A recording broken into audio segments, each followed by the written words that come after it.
Hello, hello, hello, good evening, morning, noon, or night, everyone. And welcome to Dustrim. Hi guys, how are you? Welcome, welcome. Hi Axel, hi Ambis, hi Tiger, hi Cookie, hi Eisen, hi Soccer, hi Millie, hi Faulty. Hi Ass, hi Mitt, yes. How are you guys? And welcome, welcome. Today we are going to be playing this new Otome game demo that dropped. I believe it dropped yesterday, which is like probably the most on the pulse with a game I have ever been, literally ever.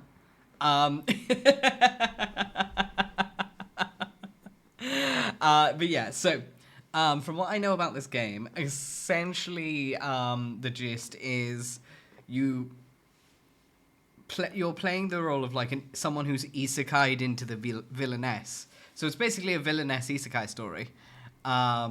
And I'm assuming from the title, the whole point is to save her. As you can see, I got my degree of smarts from Big Brain University.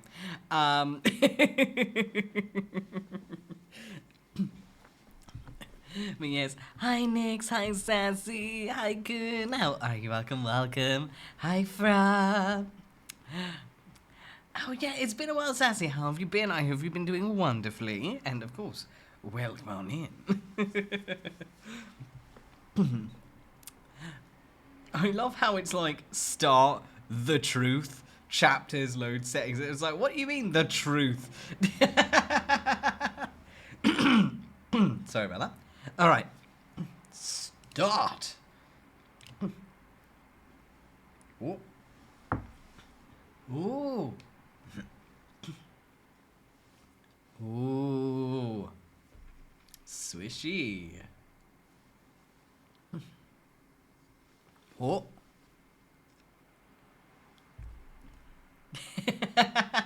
Oh my god, Kunya, I swear, Kun, I am like a massive, like, I'm a total nerd for villainess, like, stories. I read them all the time. I'm a total hoe for the genre. So, like, I'm like, huh? Hi, welcome in.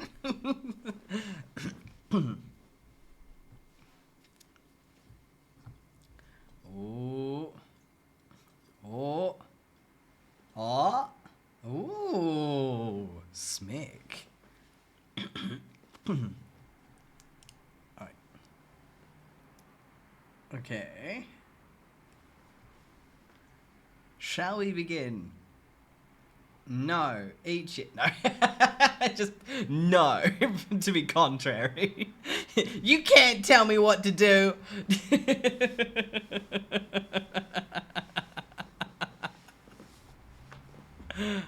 Oh, have you played this, Kunyato? Welcome in. I know, right? I swear, like, villainess manhwas, like, villainess just isekai stories are, like, the best kind of junk food. They're like a tier above, like, standard isekai, but, like, they're still, like, the fast food stories, but they taste so good. Like, oh my god. And when you get a good villainess isekai, oh, that shit slaps. Like, a lot of it is just kind of like, okay, you just need a good premise, fair enough. But, like, there are some villainess isekais where you're just like, oh my god, I'm gonna sell my soul to you. And you just get so sucked in. Oh my god. Like, I am a massive sucker for a villainess character who actually decides, no, screw this, I'm gonna own it. Amen to that, Sassy. Yep. It's the best food. It's like, so, you gotta put spice on your chicken breast, otherwise that shit's basically just raw.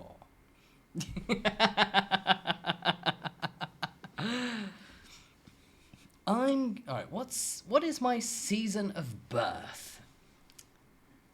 Well, that depends, dear game. What side of the planet are we on? Yeah, yeah. Summer, I'm in the southern hemisphere.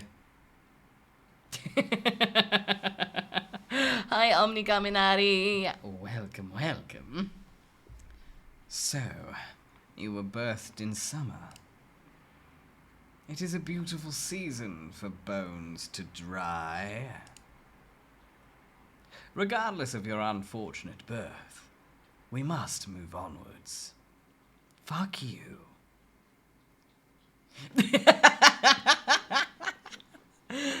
Damn, it's coming out the gate brutal. Oh my god. What is that? Do you feel that something is lacking? You would like some way to make this more about you? Very well. Your tastes are the highest priority. What is your food of choice?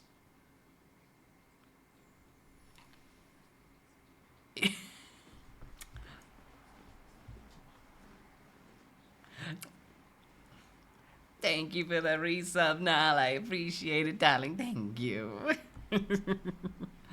Oh, what is my food of choice? Gay fanfic. No.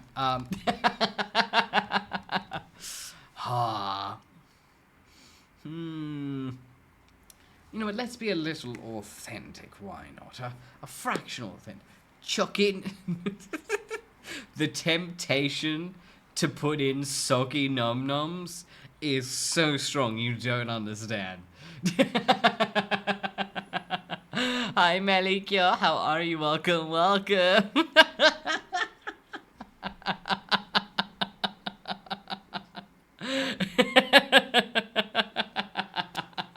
Okay, so here's the context for soggy nom-noms. Let me preface. I am an amazing chef. And recently, I invented my first little recipe. And this is the recipe. So, you get a slice of bread. Doesn't matter what bread. Pick your bread. You put a little bit of butter on it. You know, enough to capture the goodness. And then you cover it in garlic salt until it looks like it snowed. And then you cover it in rosemary and oregano until it looks like you've remembered what grass is. And then you cover it again in more garlic salt. So it once again looks like snow, but now it's snow on grass. And then now you've got your herbed plate of happiness. You put it in the microwave for a minute, and once it comes out, I introduce to you soggy num-nums, because they're nummy. But they unfortunately come out a little bit soggy.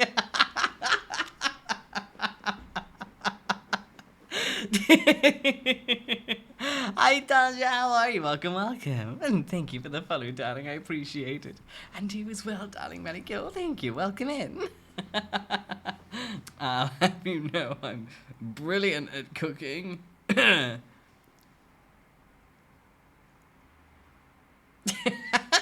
What can I say? I'm a salty bitch, alright? At least do it in a pan. What am I gonna do with my herb bus in a pan?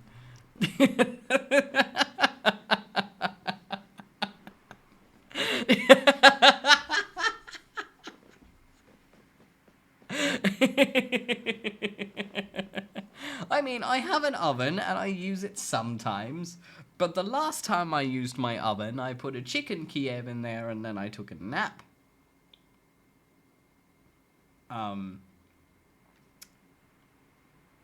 I'm not sure you could still call it a chicken Kiev by the time I got it out.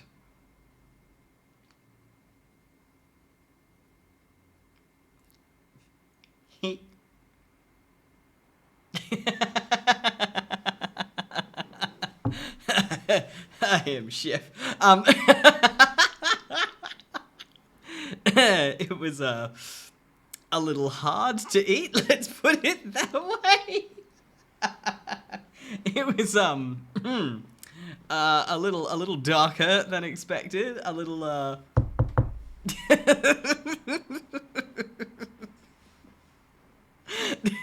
Oh my god. I'll have you know that I'm extremely confident. What are you talking about? All right. My food of choice. I'm going to put in Nutella.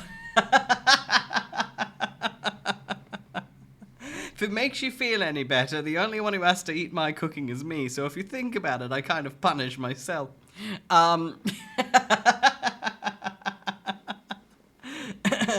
right. And also, before you judge me for putting Nutella in here, okay? Nutella, just a spoonful of Nutella is joy, okay? Anyway, continue. Ah, you have exquisite taste in your mouth. Anyway, now I regret not putting in soggy nom-noms.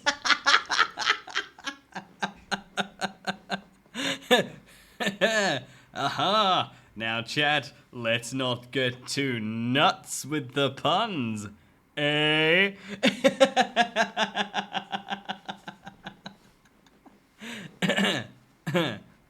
Moving on. I will see myself out. Hugs and kisses.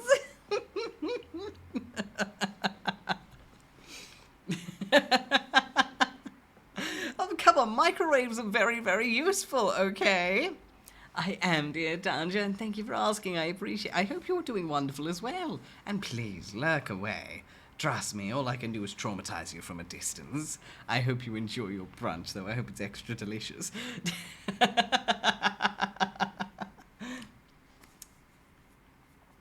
So many dots. Were you expecting more questions? More focus on your desires? That time has passed. After all, yours is not the only story. Not the only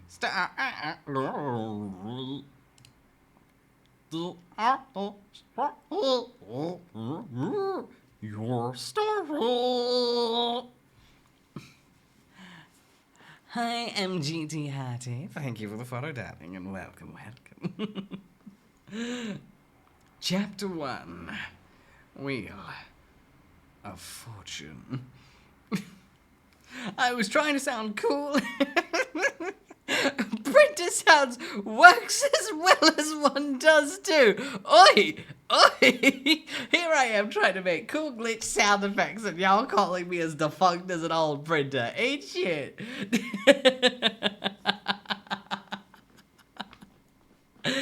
Welcome, Hardy.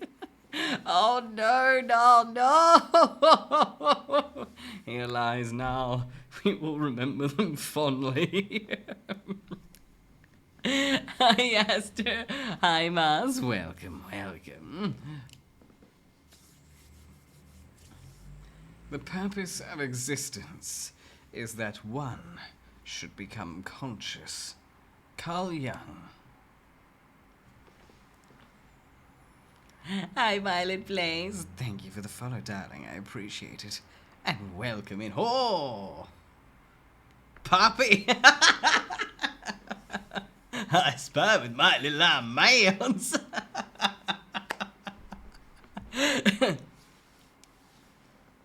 What would you wish the world to be shaped by?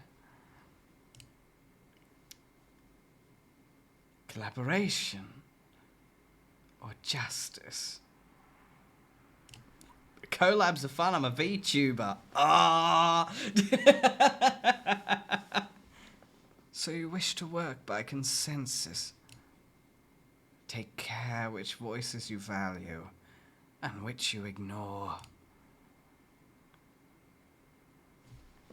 Wow. 99 bottles of beer on the one. 99 bottles of beer. You knock one down and pass it around. 98 bottles of beer on the... And just saying, would. What do you do when faced with a challenging problem? Follow the rules, or create your own path.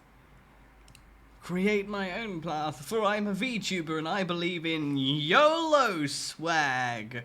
They're gonna think I'm cool now. I dropped the buzzword. Why is there a bot? What are you doing, Nova?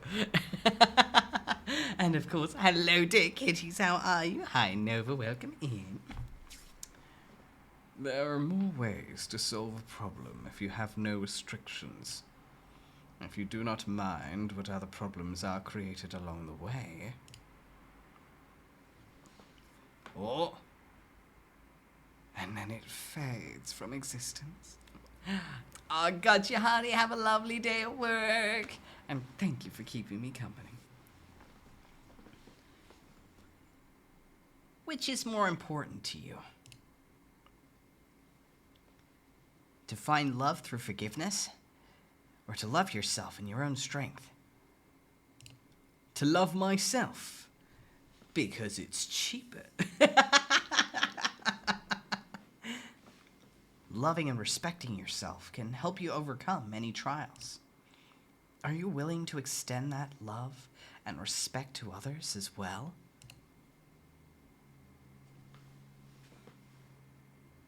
And then he spilled the tea and disappeared.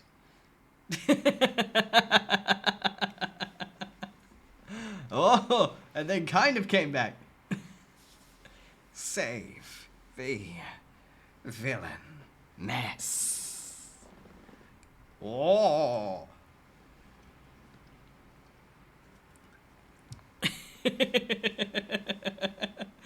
I know, right? You can't win. Ooh. Rot roll. Where am I? Who am I? And why am I in a strangely moving carriage? A strangely moving carriage with comfortable seat cushions. Very comfortable seat cushions, that's right. Buy one, get one free. Call now at 1-800-SLAY-SLAY. And if you call in the next 7 minutes, then you will get an extra comfy cushion free. I almost feel as though this carriage is resting on elephants. Elephants? That's a specific. That's specific. Elephants atop an even bigger tortoise as it slowly swims through space. Ah. She's on the drugs. She's had some sauce. Gotcha. Gotcha. She's on the sauce. It's the only explanation.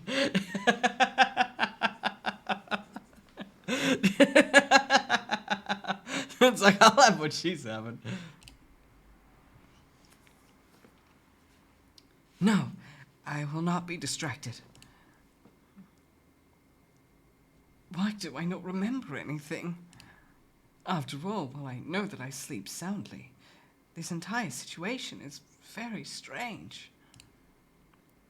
Hold on. I do remember something. I know that I sleep soundly. Unfortunately, that is not exactly the most useful knowledge to remember.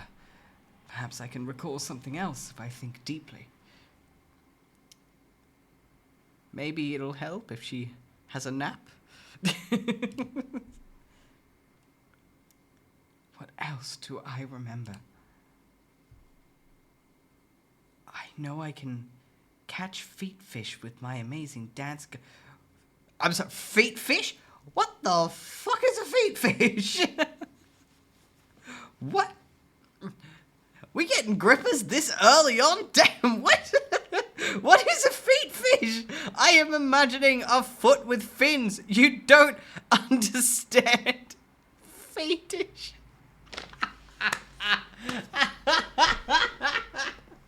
Oh no. A toner. Sad sore, but that's basically the image I had in my mind. What? The health risks of fish pedicure?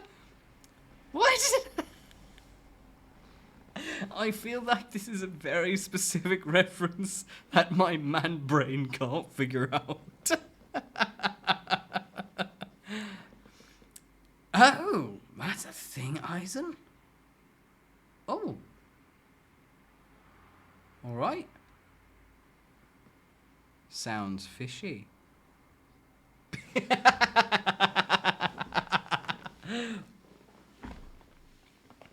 I know I can catch feet fish with my amazing dancing skills, but this fact is not going to be useful to me right now.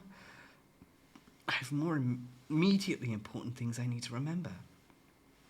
For one, what kind of person was I?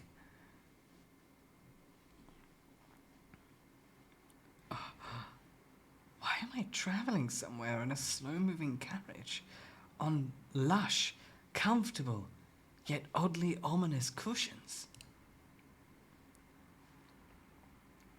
And why is my neck so sore? Sweetie, you've only just realized. We love ourselves a smooth-brained main character. Makes the world go round.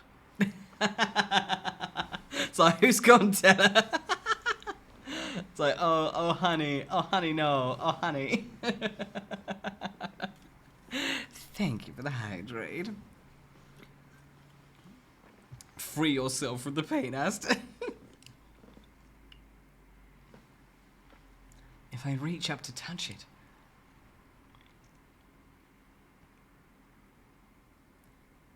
Boop.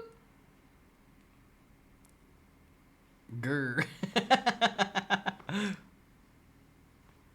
Wash hands first, please.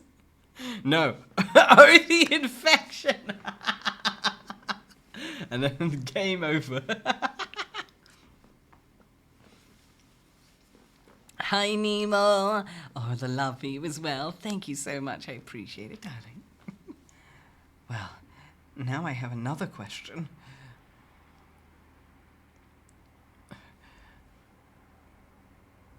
Why is my hand covered in blood when I touch my neck?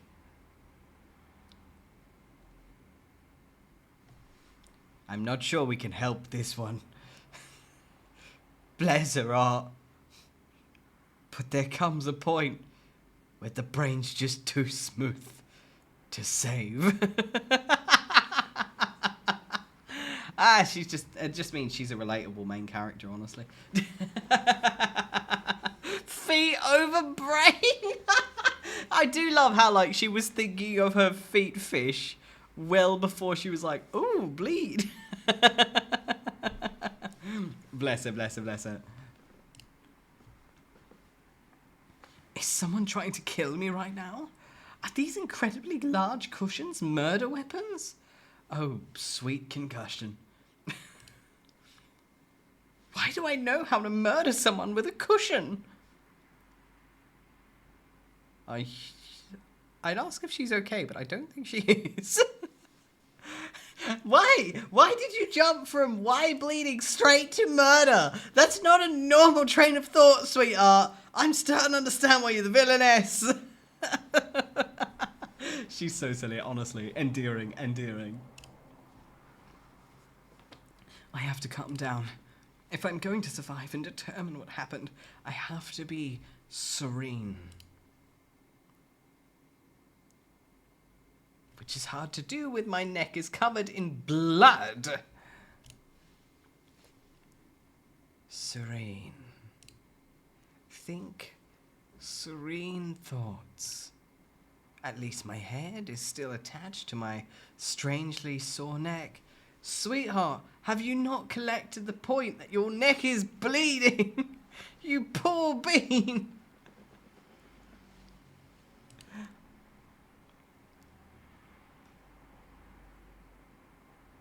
Ruh-roh. Wow! That escalated quickly. Oh!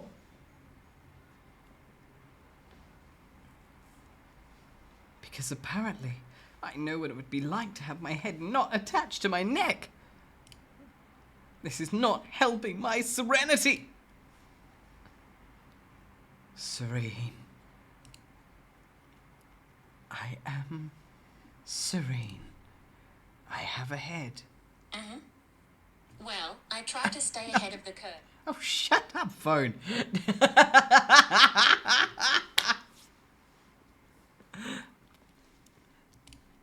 I have a neck. They are delightfully connected. I have to keep my head. Dullahan origin story. Am I right? Yeah, just series like, hello.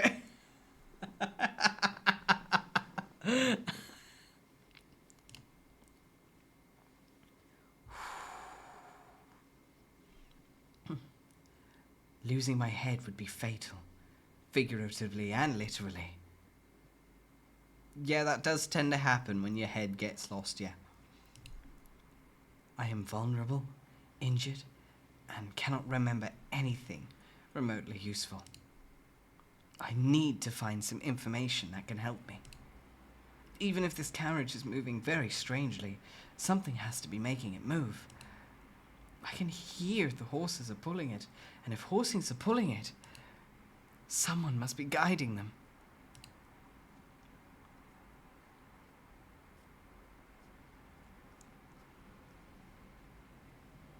So if I yell out the window...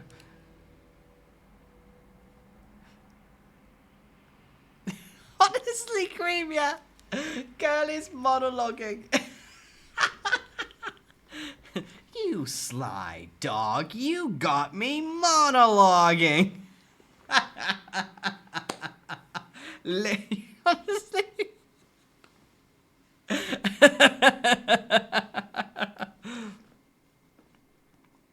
That is odd. The window does not appear to open. Perhaps if I yell loudly, the driver will hear me? The survival instinct on this one, man. And where did blood go? Oi! She didn't show it. Did she just like smush it on the window? And thank you for the follow, King Days to cheat. I really appreciate it, darling. Thank you. And haha, get gotcha'd, boy boy. Oh my god, Asta. Hello, Mr. Carriage Driver. Can you please tell me where I'm going? He's not answering me. Well, if the driver's not doing his job properly, I suppose he would choose not to answer me. This sweet summer child. You woke up, injured, in a carriage. Your neck is bleeding. You don't know where you are. You don't recognize the carriage. You don't recognize the environment. I'm sorry to tell you, but it's likely you weren't the one who hired the cabbie. Just putting this out there. I don't think you were the one who hired the cabbie. Just, you know, something about the I think it's the stars that are telling it to me.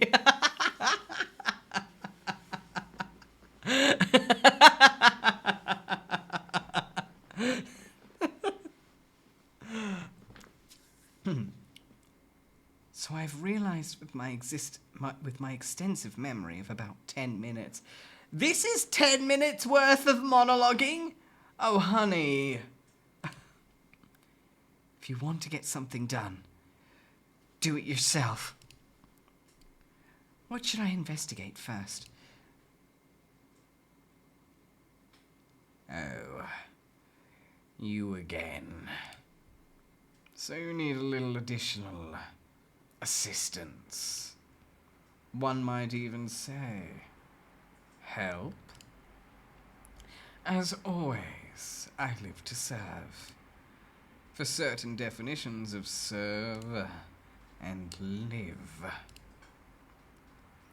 Capturing hearts. A guide. The Villainess Survival Guide. An instruction manual.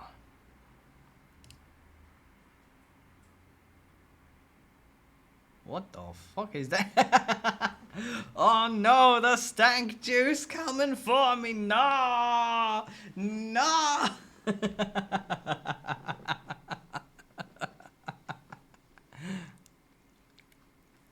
Oh. Ooh. Oh. This is getting psychedelic. Oh, damn.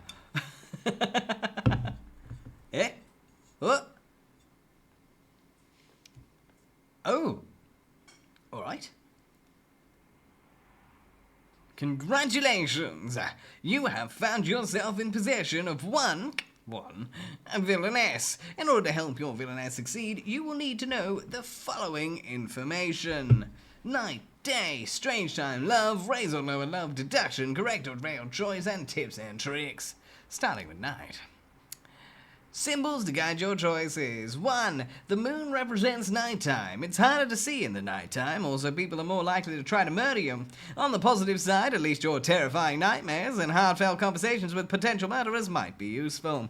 2. The sun represents daytime. Many clues are easy to find if there is light and people are awake to speak with you. Not all clues are helpful, not all people tell the truth. The narrator will not be responsible for any injury, irritation, emotional complications, or prolonged rashes that result from gathering clues. 3. The combination of the sun and moon represents an unusual time. Sometimes one's villainess might encounter a time that is neither night nor day. Strange things might happen when time is no longer in effect. Stranger than taking advice from a talking book, you be the judge. 4. The heart represents a love choice. One cannot buy love, but one can decide whether they wish to gain love or to lose it. Do you want a romance for your villainess? Do you want something else? Should you care more about impending murder than manipulating emotions? 5. The red heart represents an affection-raising choice. Is it your dream to find love? When a love choice is made and you see red hearts rise into the air, love is being increased. Truly, love is all you need, so long as you do not care about pesky details like staying alive. 6. The black heart represents an affection-luring choice. Do you hate romance? When a love choice is made and you see a black heart break and fall, love is being decreased. There are few things more satisfying than reveling in others' misery. Let them eat little cakes. 7. The magnifier resembles a deductive choice. Do you like solving mysteries? Whether you do or not, you must to survive. If you make incorrect deductive choices, your villainess will face a terrible ending. But perhaps there are things you can only learn when all hope is lost. 8. The purple butterfly represents a correct deduction choice.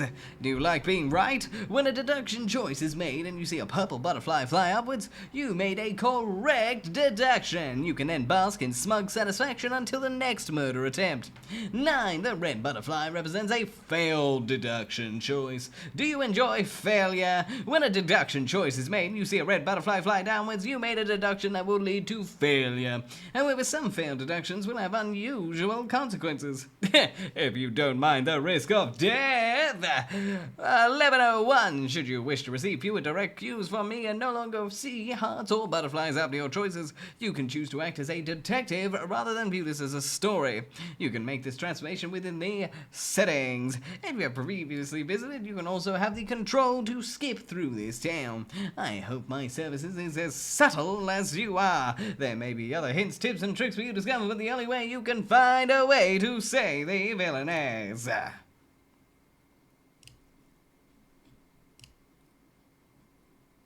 Exit.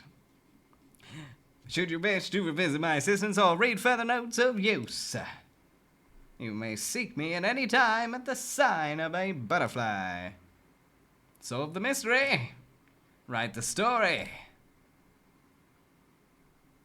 Save the villainess.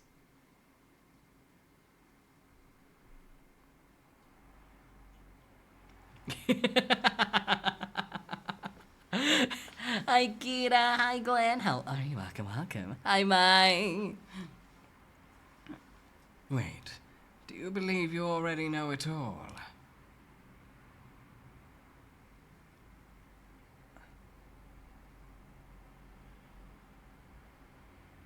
Fuck it, we ballin'. Yes, I do not need guidance. I have feet fish. Let us hope for your own sake that you are as knowledgeable as you believe you are. Oh no, Gwen. Well, hopefully it gets a little better from here, or at least doesn't get worse. Hi, Ancient Dreamer. How are you?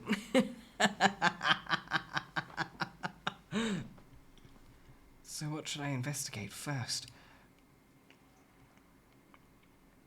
Oh, butterfly.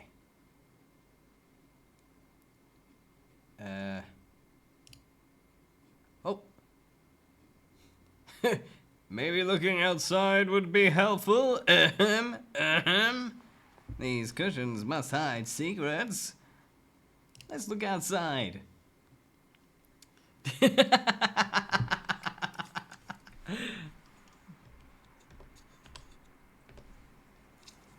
How dare you snatch my wig, darling? Surely I can learn something useful from where we're traveling. So let us see what the curtains are hiding.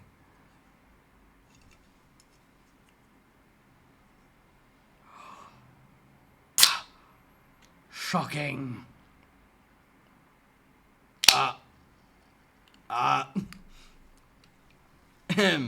I wasn't covering anything up, not in the slightest.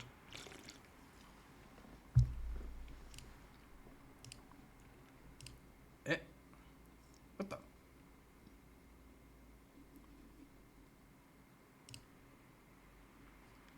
Opening the curtain and staring out the side window was not my most useful idea. There are many trees, but even with those strange flickering lights, it's too foggy and dark to see much of anything else, including the front of the carriage. Someone must be driving me, but there is something very strange about the way we are moving. The carriage is moving so slowly that I cannot feel the ground moving beneath us. It almost feels as if we were going back and forth in the same place.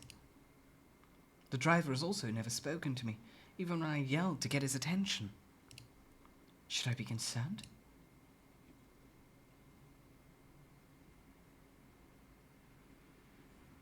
To brain cell or to smooth brain? That is the question.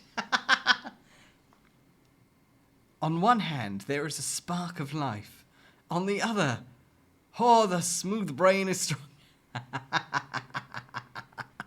No, I'll pick the proper options. If we actually make it through and succeed this round, we'll go back in and then we'll pick the scuff ones. I am concerned that I did not hire this driver. Purple butterfly is good. Purple butterfly is good. As beautiful as this carriage is, it obviously belongs to someone with a lot of money. I do not seem like the kind of person who would own this carriage. And the driver is not treating me as if I am paying his wages. Servants listen to the people who are paying them. The driver is not listening to me.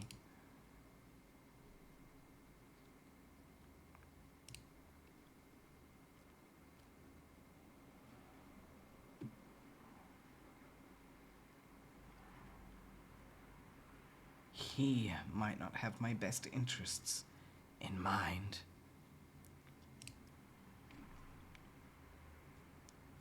What should I investigate? These cushions must hide secrets. Hi, Ghosty. Cushions cannot be this beautiful and this terrifying without having secrets hidden in them. She's weirdly obsessed with the cushions. Oh, that's a zoom in. I will find everything you are hiding from me, even if I have to rip you apart by hand. Ooh. Wow. What the fuck? Wait, what? Okay, this is a battle. Alright, alright. Hand. Attack. The fuck? Villainess uses attack. The cushions are unmoved. What's your move?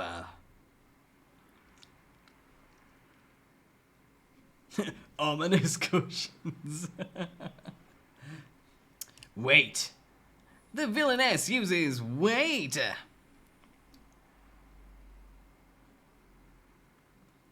The cushions sparkle in the light.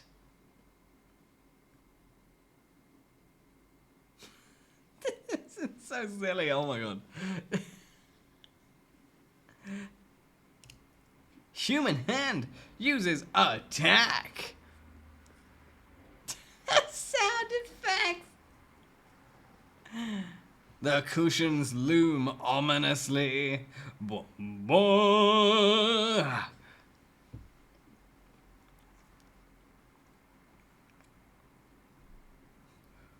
Wait.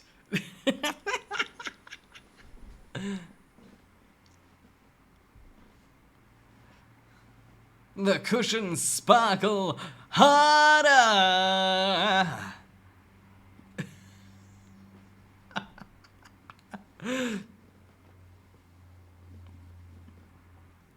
Wait. We will wait longer. Let's see how deep the Delulu goes. Jesus. The cushions are blinding. What the fuck? Defeated. What? Why are we tripping balls on some cushions? What the fuck happened? That's head trauma time. These cushions are both beautiful and made of material much stronger than me.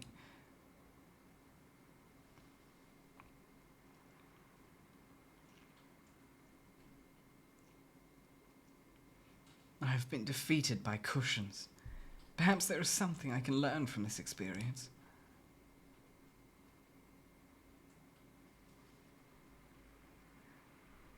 These cushions must be wildly expensive. Like this carriage. Its ornaments contain enough gold to fund a small nation. Whoever I am, I know when something is expensive. Even though, based on my condition, I am not an expensive person. Therefore, this is not my beautiful carriage. This is not my beautiful ride.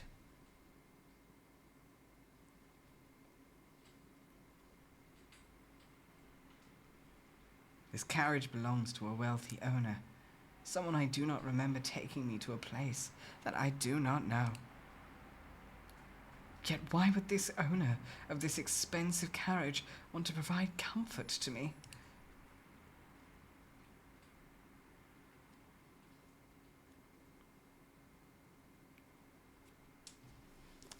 Hi, Emily 20475. Thank you for the follow, darling, and welcome, welcome. The cushions are a trap. She's so focused on these cushions. She's got one thought right now, and that's pillows are sus.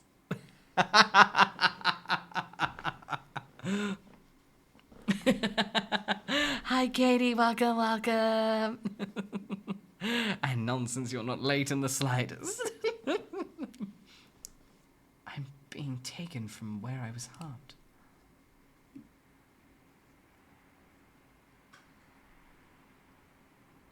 I was injured, ragged, and about one gust of wind from being blown away into the sky before getting onto this carriage.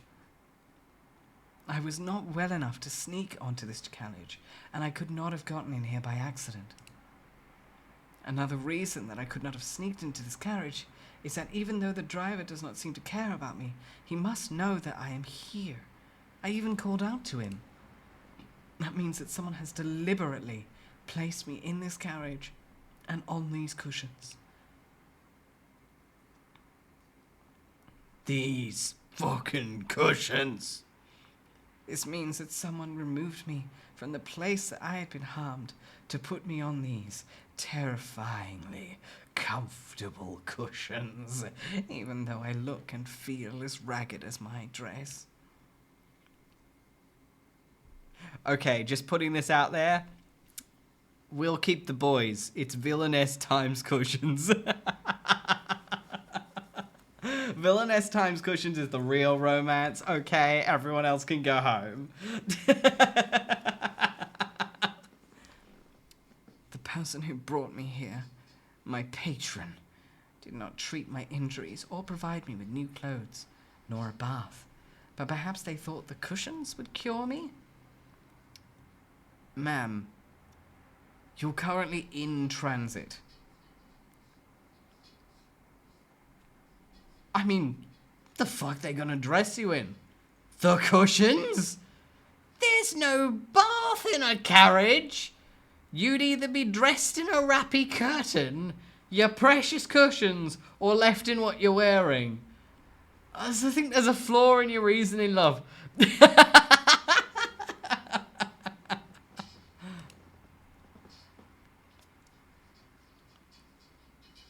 Fucking cushions! Why? Why are we getting cushion flashbacks? Why?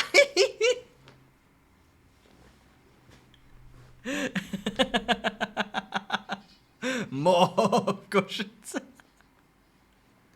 Oh my god. Would anyone notice if I took the cushions with me when I left? They're the only support I have right now. She's built a relationship with these cushions. Oh, sweetie.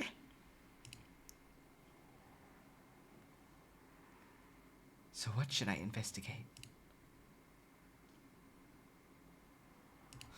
My clothes might have pockets. Well, I would definitely not be able to find anything in my pockets.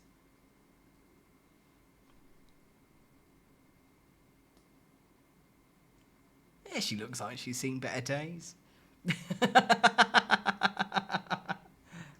Because I do not appear to have pockets. Unfortunately, this dress is even more mysterious than the lack of pockets. Why is someone riding in a beautiful carriage wearing something like this?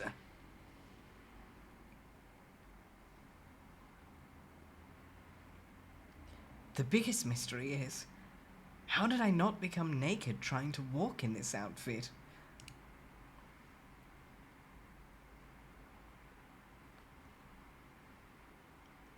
How are these rags staying on my body?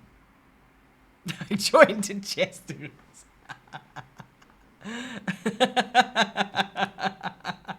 Just become one with the cushions.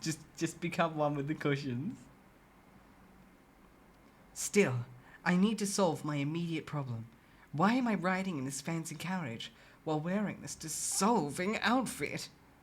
This dress looks like something has survived numerous attempts to destroy it, and then was used to birth several puppies. Yikes! Hungry puppies.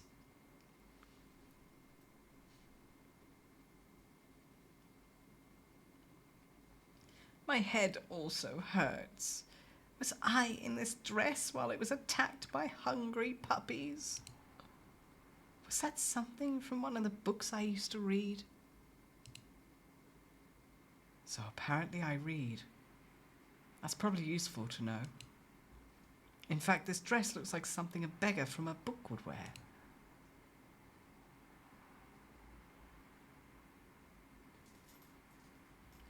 But when I look closer, this dress appears to have once been very beautiful.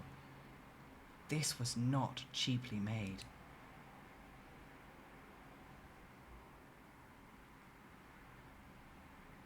This dress also appears to have been damaged not just by wear, but by force. This dress and I have also not been washed for weeks based on the overwhelming smell. Oh, she's stanky. She Delula and she's stanky. If I am in this fancy carriage, why could I not change out of this ragged dress? What happened to me?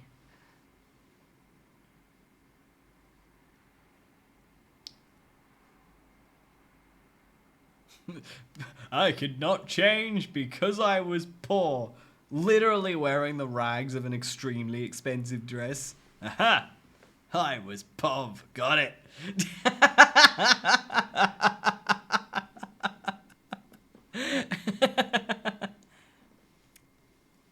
Hi, 3. How you going? How you going? I could not change because I was a prisoner. Hey, purple butterfly. Based on the original quality of this dress, this was not made for someone who was poor. This dress was made for a wealthy woman. Why is it in such terrible condition? Was I kept in a place where I could not clean myself or change into something else? A place like a prison? I certainly feel tired and hurt enough to be imprisoned. Hopefully I'm not being moved from one prison to another. Even more importantly, I hope that wherever this carriage is going, they'll allow me to wash myself in my dress. Her priorities. It's like, it doesn't matter where I'm going. I just need a bath. Preferably with my cushions. Although I'm not sure either of us will survive water at this point. So what should I investigate? Are my body parts still attached? Well, when I investigate my body, my feet hurt enough for me to wonder whether or not they are still attached. The good news is that my feet are still attached to the rest of my body. The bad news is there is definitely a reason for my feet to be hurting. Hi, Akino Senora. Thank you so much for the follow, darling. I appreciate.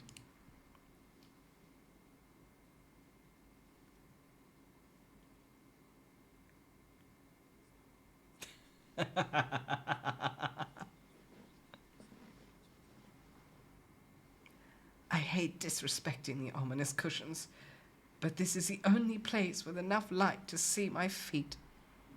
She got the dogs out. Oof, oof, oof. Unfortunately, not only are my feet filthy, there is a strange and consistent bruising around my ankles. Hi, Jewy Jews. Welcome, welcome, and thank you for the follow, darling. The bruises hurt and seem to be recent based on colours.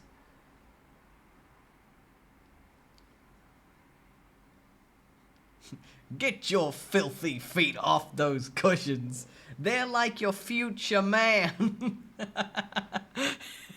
Put your dogs away. This is a McDonald's, ma'am.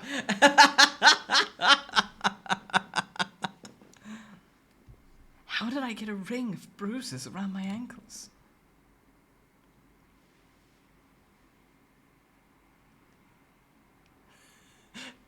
Something was attached to my feet. Ah, never put your feet inside a bear trap.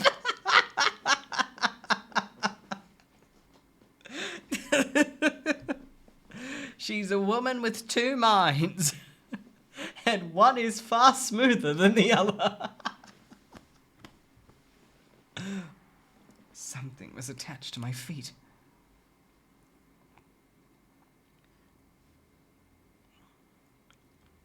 I mean, Tester, she ain't wrong. I wonder if this is like ADHD MC.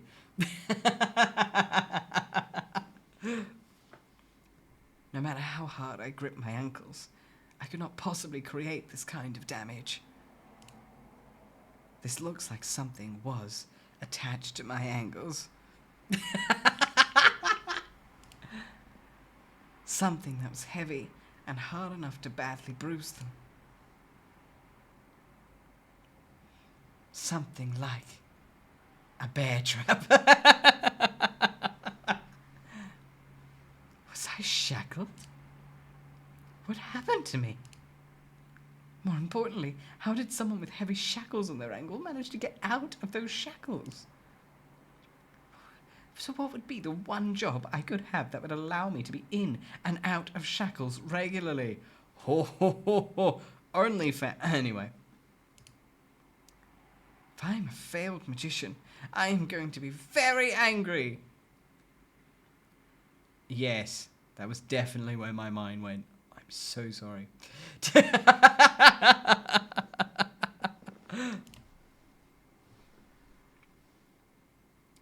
So what should I investigate?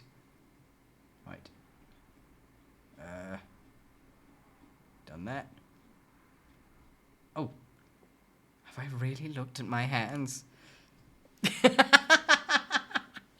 Hi, Eve. How are you? Welcome. I know I was injured earlier and had blood on both my right hand and my neck. Perhaps I can learn more by looking closely at my hands. My head also feels like it was split in two, and I want to know why.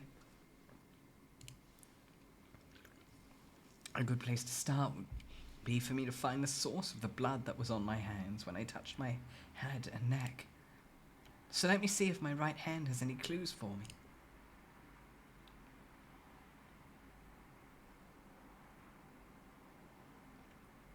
This does not make any sense.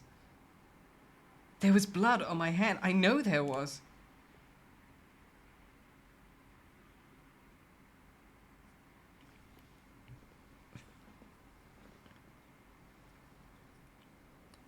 I just need to touch my neck again.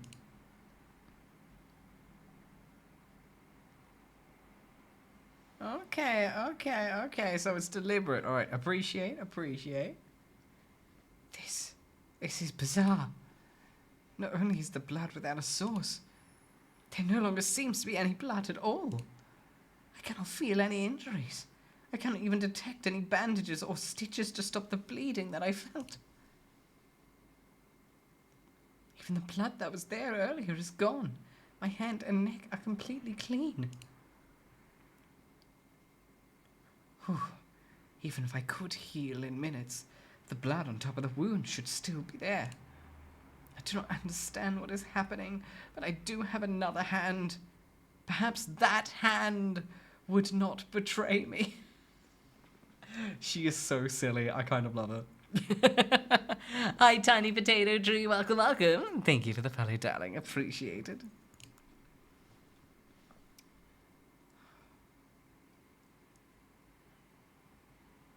So what does my left hand have to offer? Well, this hand has no blood on it, imaginary or otherwise. I have neither calluses nor scarring. I've also never dug dirt with these nails. These are not the hands of someone who spent a lot of time using them for anything other than gesturing. I feel as if whoever I am liked crooking fingers at people. The finger crooking muscle is well developed. But why is there a faded circle around the bottom of my fourth finger?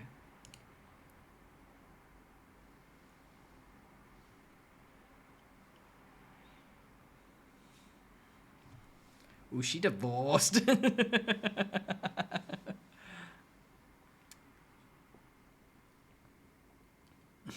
I hurt my hand and the scar faded. Sure, love. I had recently removed a long-worn ring.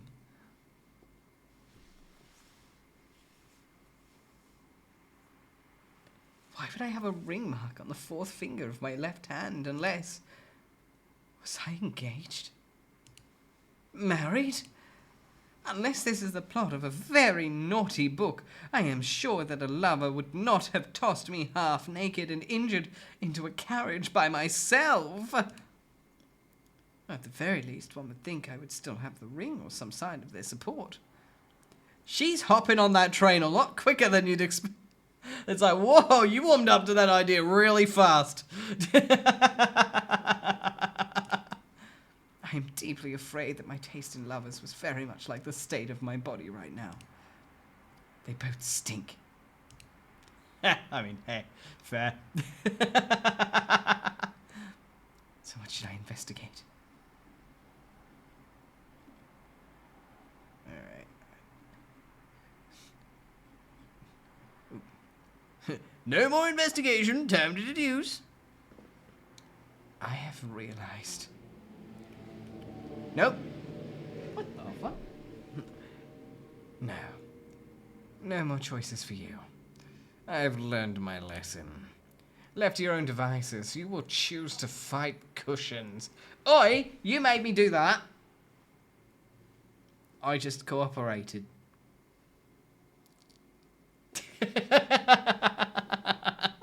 Hi, 𝐄𝐍𝐕𝐓𝐮𝐞𝐫. Thank you for the follow, darling, and welcome, welcome. I must find a way to convince you to make better choices. Do you understand what this is? No, not the concept of not knowing what you are doing.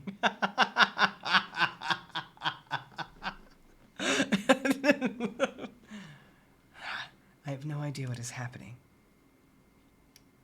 Do you understand what this is? This is a lock. L-O-C-K. What does a lock do? Yes, it locks. And in this case, one of your options is locked.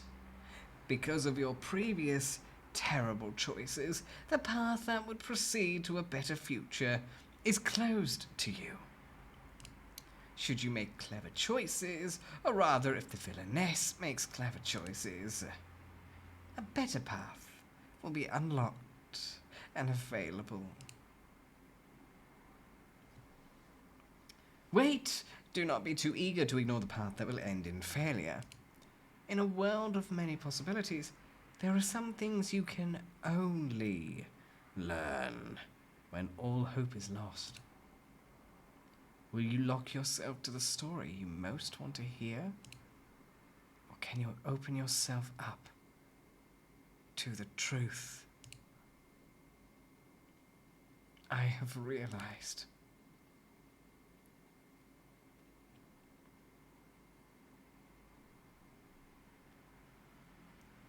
that I have no idea what is happening.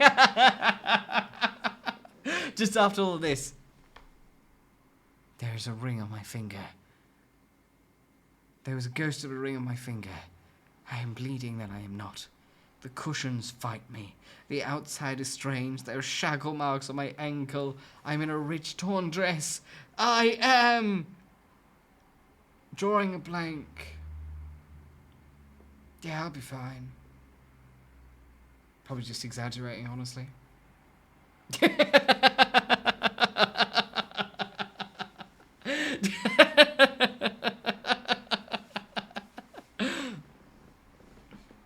Alright, let's go series 1 first, and then we'll go the smooth brain rail. I am in serious danger.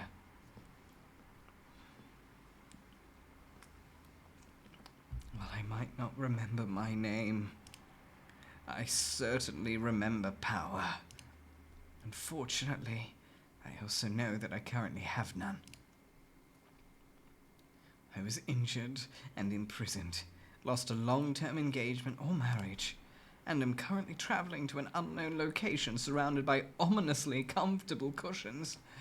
However, this is not how I have always lived. I was obviously once wealthy. My clothes are only still attached to my body because they were made of fine, expensive material. How else could they survive both prison and hungry puppies? On the literal other hand, my poor fingers have obviously never faced a choice more serious than which servant to cook my pointed finger at before I wound up here. So how did I go from luxury to misery to this beautiful carriage? After using my investigative genius, I can safely say it is because I used to be someone with wealth and spectacular taste in lace. Yet, I was somehow imprisoned by powerful enemies, possibly because they were offended by my sense of style. However, someone with even more power and a greater respect for lacework rescued me out of prison and placed me in their expensive carriage. It's like, she on the right track, but I still feel like she's going in the wrong direction.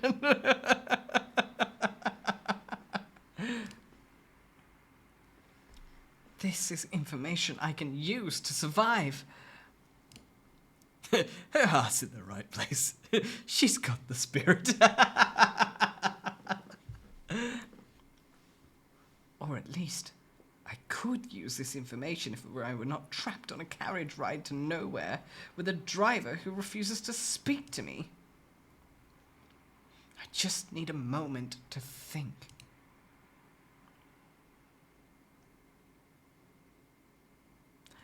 I mean, she's had a lot of moments to think up until this point. Oh! She stared out the window, looking dramatically well rendered and realistic. I'll move out of the way slightly so you can kind of see it. You can't see it that well because it's like right by my head, but there we go. She's having a think. He's escaped arms weak. Where's the spaghetti? I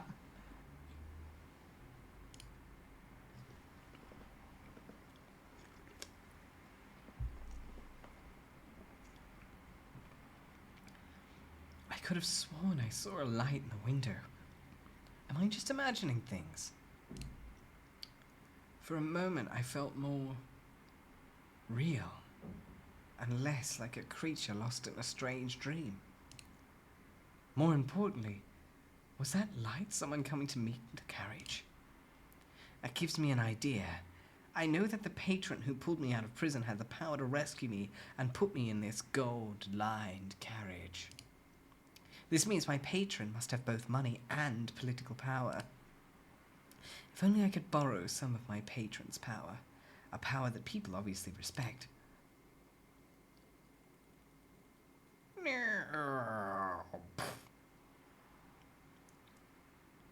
Is the carriage stopping? Oh my god, Peach. I think I'm going into the light. No, that is just the lantern on the wall. I see the light. The meows are being good. They calm down in front of the heat. I have a bad feeling about what the driver is planning to do by stopping in the middle of nowhere with no destination in sight. I have no way to protect myself with my dissolving dress and unmovable yet ominous cushions, so I will have to find some other kind of power. With apologies to the revolution, I'm gonna have to use the most ancient path to power. Name dropping the most powerful person I know.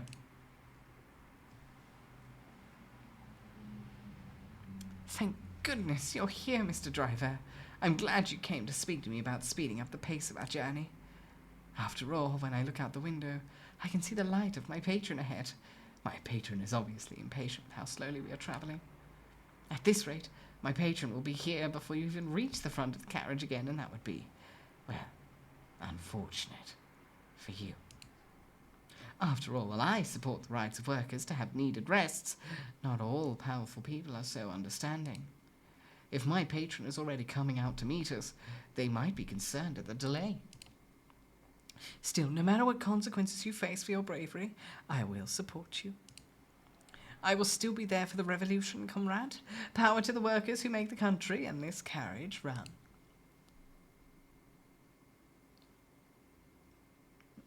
I feel like the driver's just there like, bruh.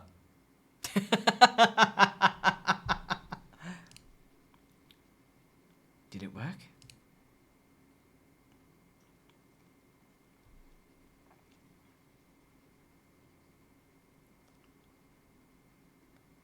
I knew name-dropping the owner of the carriage was the way to survive. The rights of the working class are very important, but sometimes you need to have the power to purchase large carriages to make things happen. Finally, I am getting somewhere. I don't think... You know what? Whatever helps you sleep at night on those ominously comfortable cushions. This is a Wendy's carriage. Perhaps this time I shall even remain conscious.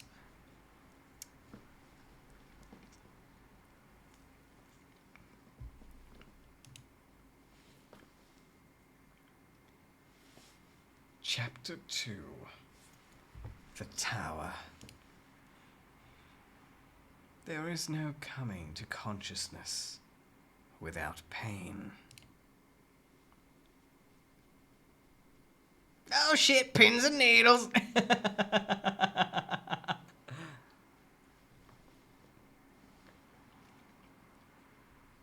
Ruh-roh. Romance. Love.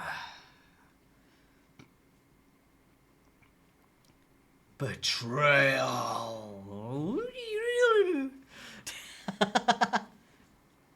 Happily ever after.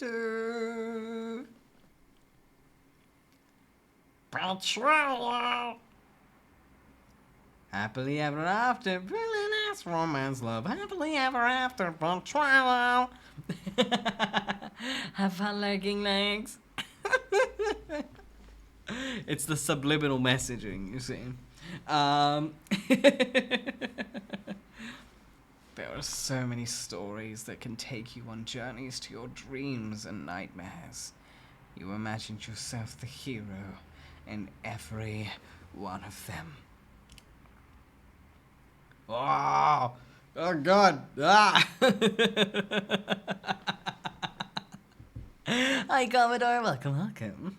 Do you remember your sanctuary from a cruel and unforgiving world? Do you remember the hours spent reading until your eyes were so dry you could no longer weep? Tower. So many charming stories featuring swooning sweethearts who could overcome all obstacles to their love. Couples. You have spent countless hours with perfect princes, icy northern dukes, and charming childhood friends. Crown. But is it easy enough to leave a story hanging? Can you do the same with your own life? Can you walk away when you are trapped in the story? News. You may not have realized, but you are trapped in a tale you once knew well. With the power to write your own story, what would you want for yourself? Power, love, or something else entirely? Different crown. You are alone and do not know who or what you can trust. Do you seek to keep that isolation, or will you take the risk to reach out? Lantern. Above all else, a single wrong choice, a moment of inappropriate hesitation, and you will not live to leave this cursed story. Scythe.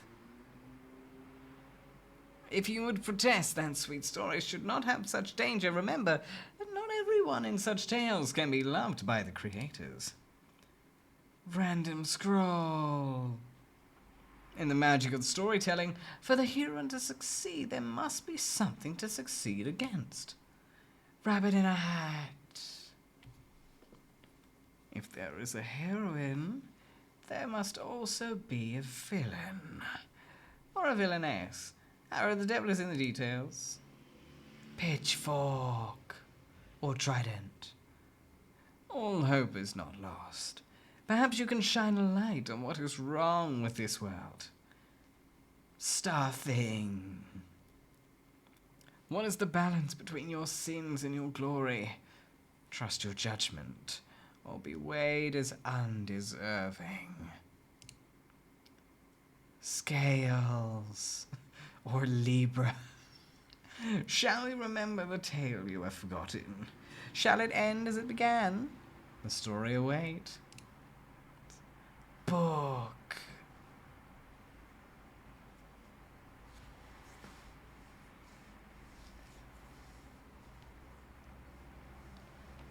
Once upon a time, there was a lovely heroine who wanted to be loved. Her golden locks and deep blue eyes showed that she was worthy of the kind of devotion that can only be found in dreams. Though she was but a commoner in a land of noble magicians, her power and beauty made her a flower rising out of the filth of her birth. All of those who knew this heroine told her how special she was, and that she was destined to find love with one as special as herself. Yet her beloved was engaged to a wicked noblewoman. Could the heroine capture her beloved's heart and win their happily ever after? First, the heroine had to overcome the most terrifying of opponents, her beloved's fiancé.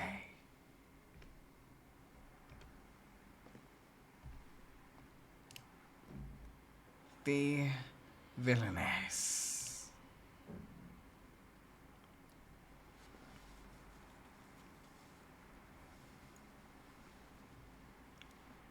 Does it feel as if you're getting nowhere?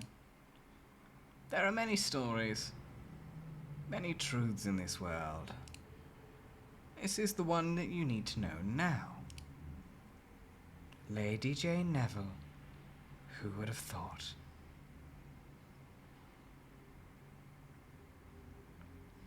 She deserves it for harassing that poor commoner. She deserves it for conspiring against the kingdom.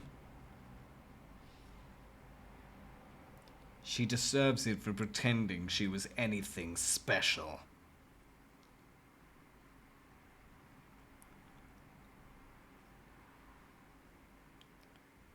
Was he not her fiancé? The one the commoner is involved with? Well, he made the obvious choice when you consider Lady Jane's deficits. This is so exciting. Let us see Lady Jane pay.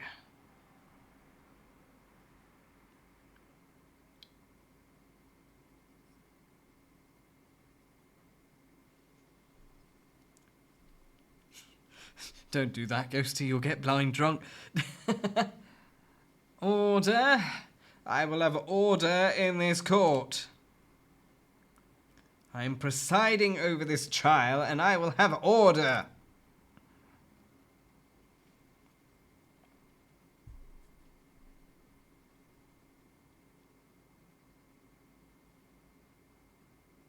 Lady Jane Neville, you stand accused of harassing a promising and productive citizen of the great kingdom of 𝐄𝐍𝐕𝐓𝐮𝐞𝐫. Do you believe yourself to be above the law? Do you understand the seriousness of your situation? You have no defenders, there are no supporters to speak for you, and your own fiancé has... If I might interrupt. Not until the verdict is pronounced. This is an impartial court. Lady Jane must be sentenced to execute. I insist. As the fiancé of Lady Jane Neville, I invoke my legal right to speak to her fate. Proceed. Does the court truly wish to make such a quick decision on her fate? To truly reflect on and understand her actions, she must be removed from this situation. I call for exile. Exile?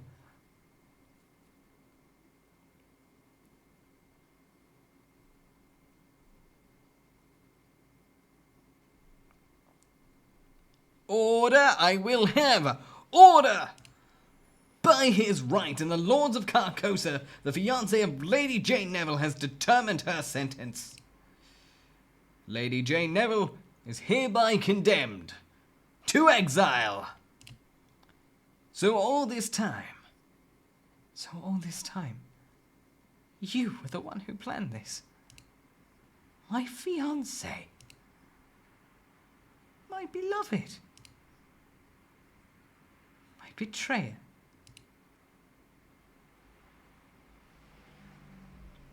Exile! Exile, exile, exile, exile! Exile for one without support is the same as execute.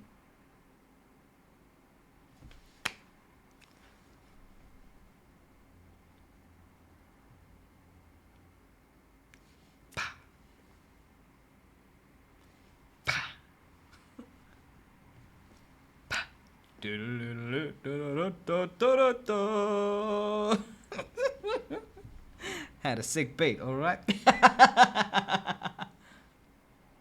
How attached are you to your head, my lady? Asking for a friend. Hi, Lalavigi. Thank you so much for the follow. I appreciate it, darling. And welcome to the Uncanny Valley. What in the name of ominous cushions was that? I think I just barely survived a potential murder attempt from my silent carriage driver. Was that murder attempt connected to my dream? My dream that I became the villainess in a terrible romance novel that I do not remember even reading. That would explain why I am a rag-covered amnesiac who has a strong understanding of guillotines. Obviously, a brilliant woman like me would normally play the role of the heroine, but someone must have decided that the villainess could use my investigative genius. This all means that I am currently trapped in the body of Lady Jane Neville, a woman whose name has evil written right into it. Oh, so if I want to survive, I must use my investigative genius to determine who wants to get rid of Lady Jane. You know what? I'm glad she's confident in herself. We need more of that in the world. Is everybody an answer? However, if that dream is true, then Lady Jane was mostly loathed by the heroine and Lady Jane's fiancé for being in the way of their romance. I call for exile! Based on that dream, Lady Jane's fiancé obviously wanted her to die miserably in exile, only to have his plans foiled by a patron who broke Lady Jane out of prison. It does not take an investigative genius to see that Lady Jane's fiancé will want her dead if she has somehow escaped exile. Okay, just putting this out here, but like exile and imprisonment are two very different things. Who are these people? How could a high-ranking nobleman like Lady Jane Neville be imprisoned for bullying in the first place? Oh, who cares? The important thing is that I find a way to survive this bad romance. This is bad romance. Preferably by smothering all of these people with cushions. Once I remember who they are.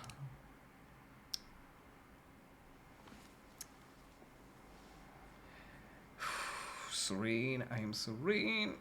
I am much smarter and better looking than any terrible writer of adulterous romances. I am now Lady Jane Neville, and I will stop any murderous fiancé with both subtlety and my knowledge of bad romance novels. I know, right? Cushion merch, let's go. Look, Katie, it's a first love, okay? She's just woken up unannounced. She made eye contact, and it was love at first sight. I just need to get out of this carriage first. Ruh-roh. did not mean that I wanted to leave that quickly. Frankly, I would be more eager to stop if I could actually tell we were stopping. I assume this is not another workers' revolt. Surely the driver cannot behave suspiciously a second time. Am I meant to leave here? I've so enjoyed our conversations, Mr. Driver. I will miss them wherever it is I am going. I cannot stay in the carriage forever. Let us hope the night holds something of use.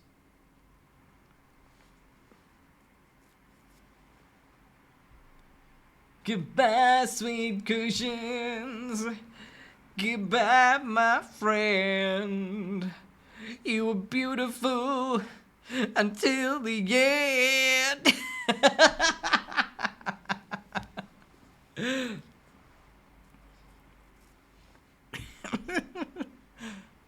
It was a sweet romance, though but short.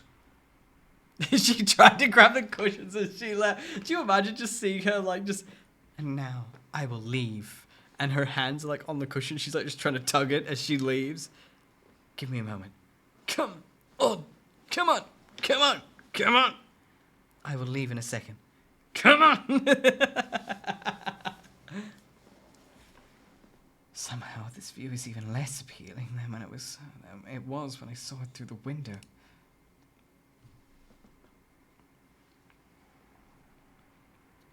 Wait. Are you planning to leave me here?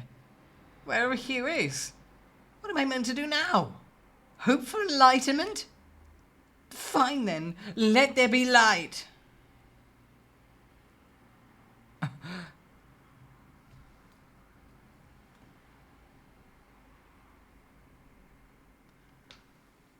Well, that's not weirdly, creepily in sync.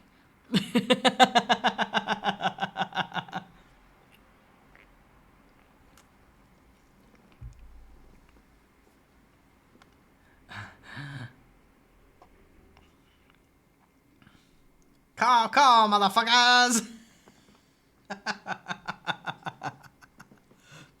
Oh my god, no, the fuck yes. It's not dead.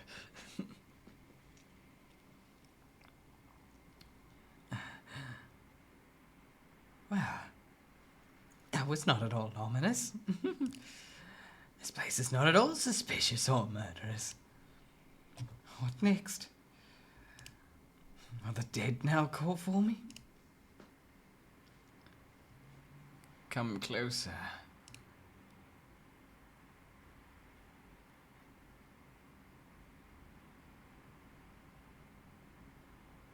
Psst, psst, psst, psst, psst, psst, psst, psst. Here, Janie, Waney. Enter the building. Well, that's not creepy at all. Yeah, I don't trust him.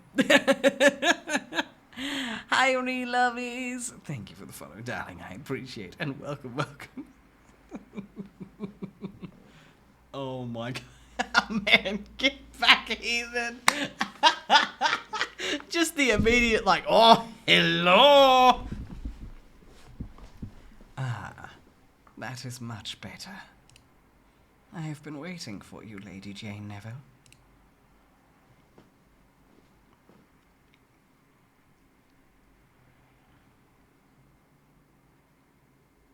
Welcome to the house.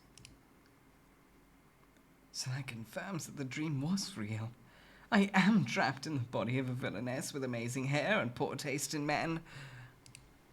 It is reassuring to know that someone in this story is both polite and willing to not instantly murder me. Just saying, for someone who is, like, exiled, she's very quick to trust people. It's like, nah, he's not gonna murder me. Your faith in people is astounding, darling. Yet if I'm currently the story's villainess, how much can I truly trust this person? Hi, Rita! I have 1,000 questions to go along with my new name, but I cannot afford to ask any questions unless I'm very careful. I must be clever, calm, and in control. I must find the perfect way to respond to this servant's welcome. This is a lovely house. Do people often survive the night here? Yes. There are certain definitions of survive. Oh, that is very comforting. If by comforting I mean afraid, this is yet another person out to murder me for the Lady Jade's past villainy. Maybe I should see if I can subtly learn their identity. I assume we will be spending some time together. What should I call you that will not make you want to murder me? I am they who serves. I assume you do not want me to call you they who serves when I'm trying to survive the night here? If you are unable to translate serve into a name, servant will serve the most of us. Maybe clever is an impossible goal for me right now. Hi, 𝐄𝐍𝐕𝐓𝐮𝐞𝐫. How are you? And welcome. So instead I should say something that sounds like I am a perfectly normal non-villainess who knows how to not be suspicious. If this person is dressed as a servant and I'm supposed to be a noble lady, I should say...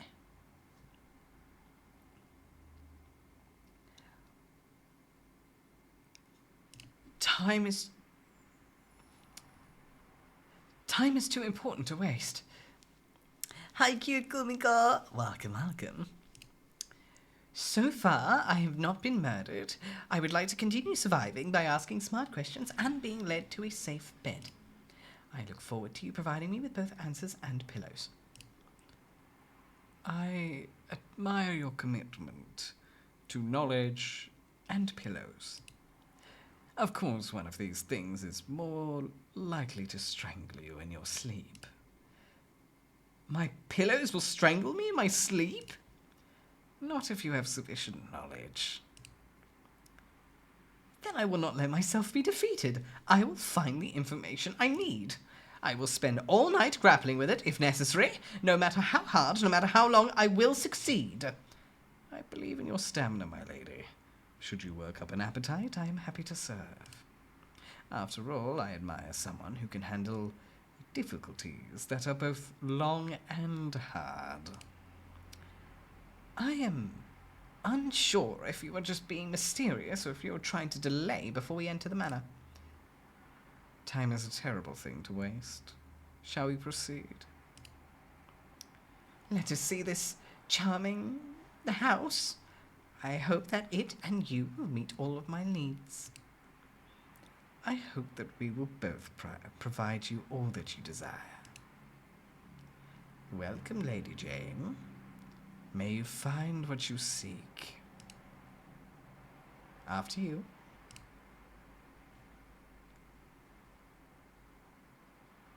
He's absolutely like a demon or some shit. Just calling it now, like that ain't no human. Nuh-uh.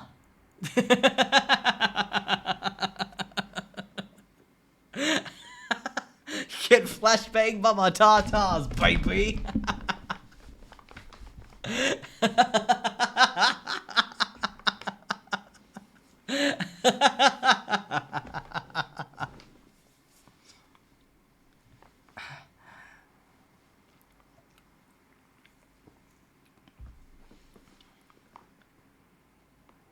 Oh my god. Looks like a house to me. It's got ceilings. It's got pillars. It's got floors. I think I'm getting closer to the floor, actually. Oh, the world is spinning. I miss those cushions. These pillows are not gonna be the same. Spin me right round, again and again. You spin me right round, right round. You spin me right round and again. You spin me right round, right round, right round. Like a record, baby. Right round.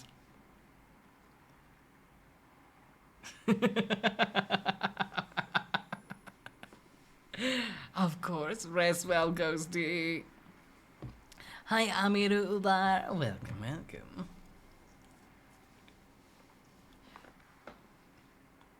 You startled me.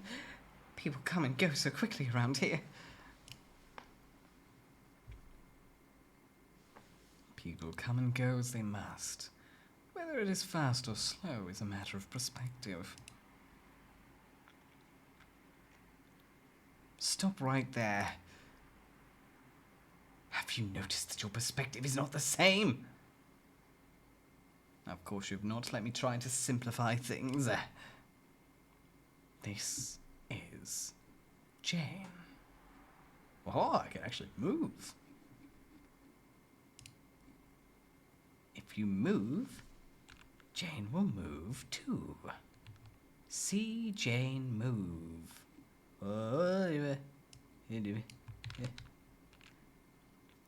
There will be moments where the perspective changes, and you will be able to see things more clearly. Should you look around, you will be able to discover things that might have been hidden. Or not. If there are voices blocking what you can see, you can hide them from view while you explore. Pay attention, find what is hidden, and above all else, save the villainess! Take a shot. Woo! Oh, alright, so clicking just puts me in here. Okay, probably not like a good idea to save actually, now that I mention it. Alright,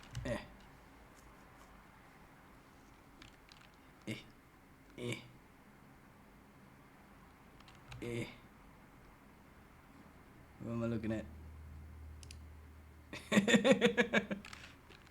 Looks like room. Ah? Right. It's not going that low. It's not going that low. Alright. People come and go as they must. Whether it is fast or slow is a matter of perspective. Oh, Jesus, what the fuck? Jeez, oh, gee, fuck me, what the hell? That says, what the hell is that? What the fuck? What the fuck is that? Huh?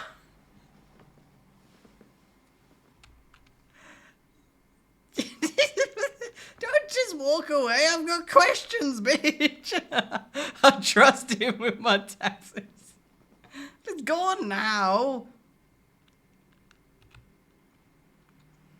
Yes. Yes. Speed is obviously something that can only be measured by feelings. Much like time.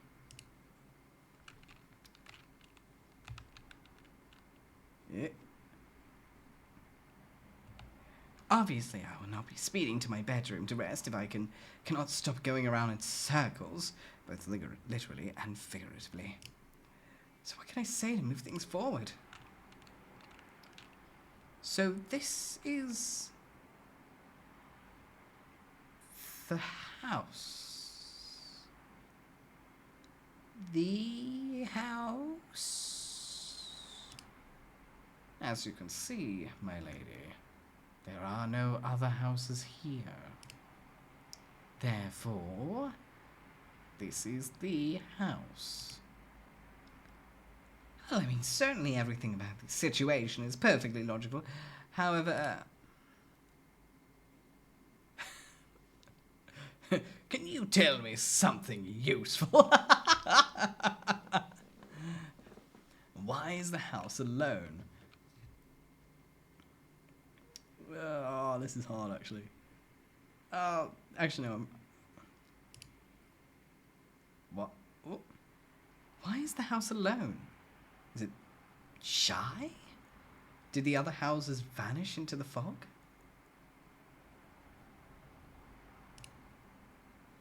These are all excellent ideas, my lady. None of them are correct, but the ideas are excellent.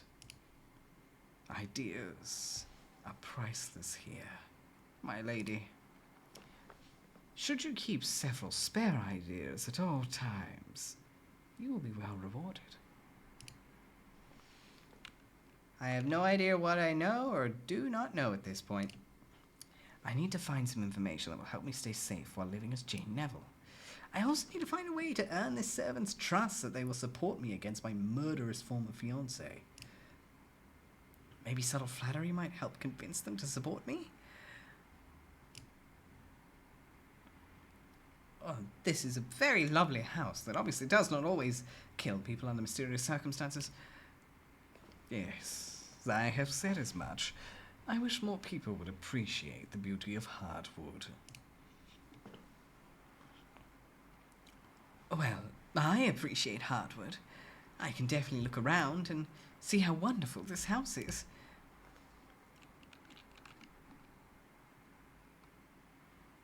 Ah, yes. That wood is mighty hard.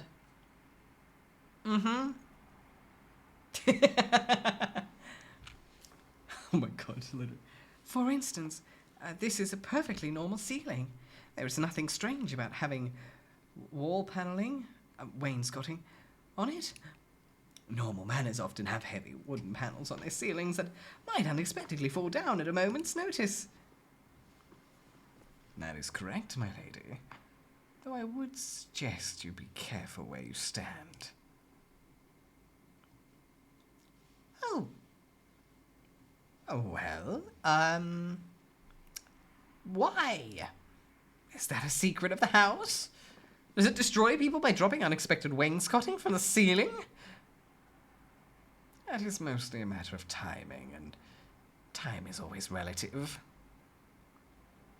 For all that servant speaks of time being relative, I feel it is running out for me. So what can I do to extend the clock and learn what I need in order to protect myself? Perhaps I'll learn more if I subtly show servant I am trustworthy. Speaking of timing, you can tell me anything at any time. I am very trustworthy. Fuck, that's one way to go about it. Yeah, sure. Yeah, something tells me she's 100% the kind of like straightforward, smooth brain.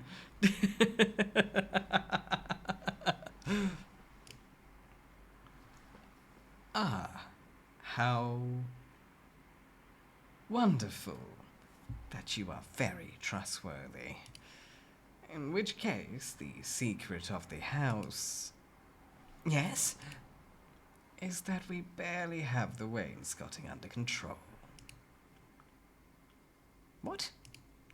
It is very difficult to tend to places beyond my reach. I am both ashamed and impressed that you noticed my inability to serve. This is beyond my ability to respond to. Wait, ignoring their obsession with wainscoting, servant said we. This is my chance to discover something useful. That is not the only thing that I have noticed.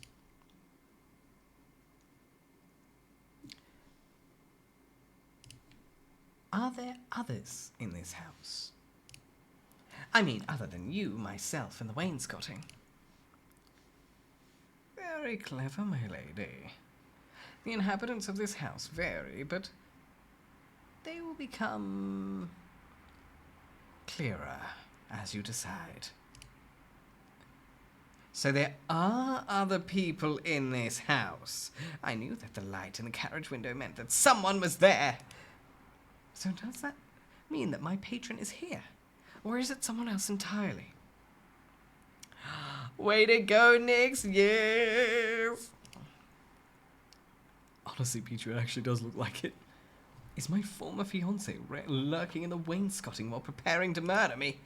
Either way, I'd better make sure servant is on my side and not tempted by fiancés lurking in the wainscoting. Well, no one else here could have possibly been as remarkable as you. Oh, my lady, in several hundred years, your bones will grow flowers as lovely as your long-decaying flesh. Huh? On second thought, I hope I meet some of the other inhabitants soon. I hope that my honesty does not confuse you. I'm not sure I ever stopped being confused. However, I do appreciate you answering my questions. Unfortunately, all of servant's answers raise even more questions. I have just realized I have no memory of this person when I arrived at the house. I just knew that they were a servant and treated them accordingly. When they called me a lady, it just felt natural to give them orders. Yet who was servant in the original novel? Was servant someone important to the tale? Or just one of the unnamed background characters? Surely, even if I was Lady Jane and could remember her past, Lady Jane could be forgiven for not remembering the name of a single servant, no matter how familiar they are with me. Unless they were a childhood nanny, a very young-looking childhood nanny. So on a completely unrelated note, how do you feel about babies? They eat almost as vicariously as rats at a corpse. I no longer want to know if servant was Lady Jane's childhood nanny. I appreciate your colourful descriptions. Do you know what else I would appreciate? The secret to controlling ominous cushions.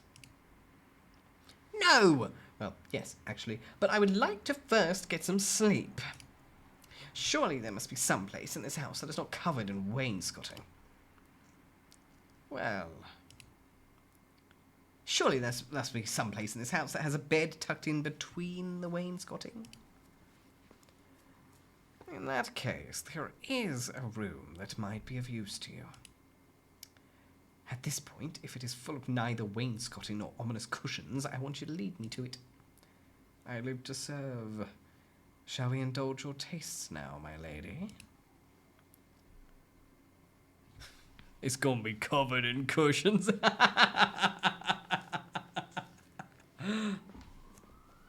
I am definitely ready for something to taste.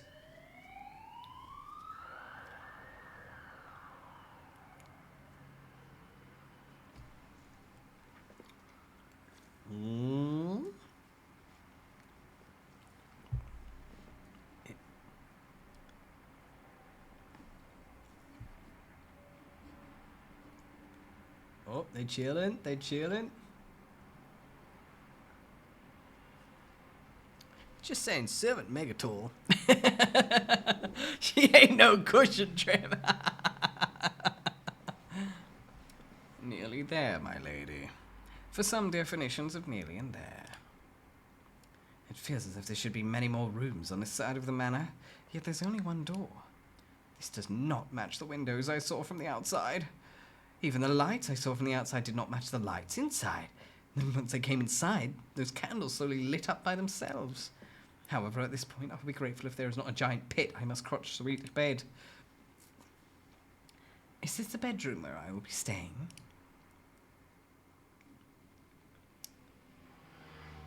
What? Oh, the painting's moving. Fuck. Hey, back. It's like, hold on, got distracted. Of course. Unless you prefer the hallway. Pardon me? Well, it is a beautiful hallway. You are welcome to stay in it as long as you like. As long as you do not mind what comes out of the wallpaper when you close your eyes. There's not really anything around the Pete's today. I think it's the poster in the background.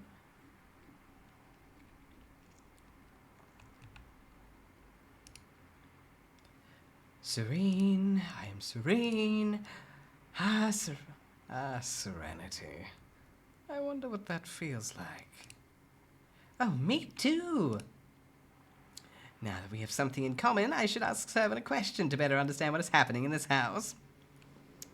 Yeah, the poster moving. After all, I'm supposed to be trapped in a bad romance, not in a horror novel. Yet it is clear that there is something very odd about this manor, perhaps about Servant. To help me become serene, I have something I need to know.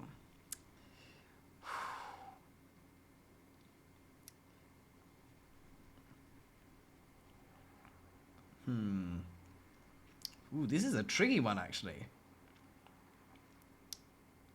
I'm gonna go with I'm gonna follow my. Can we romance the poster? I mean, hey, the poster got mommy energy. Am I right?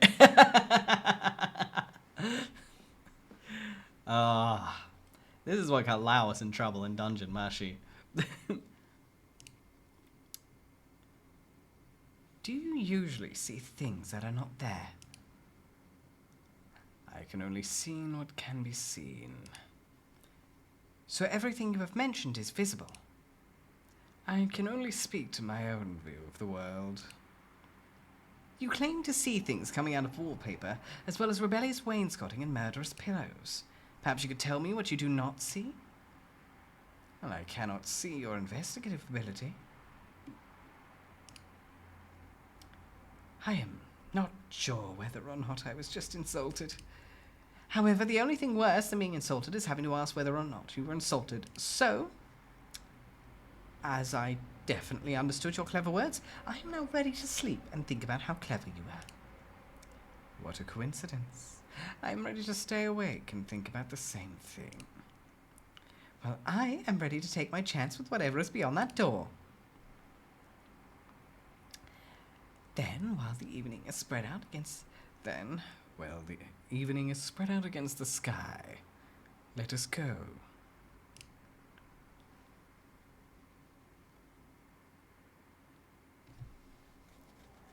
After you, my lady. Harumph!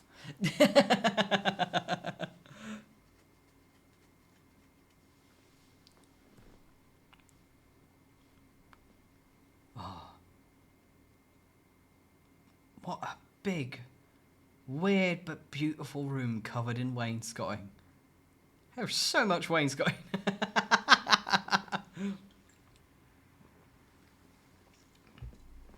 I mean, I do like Servant.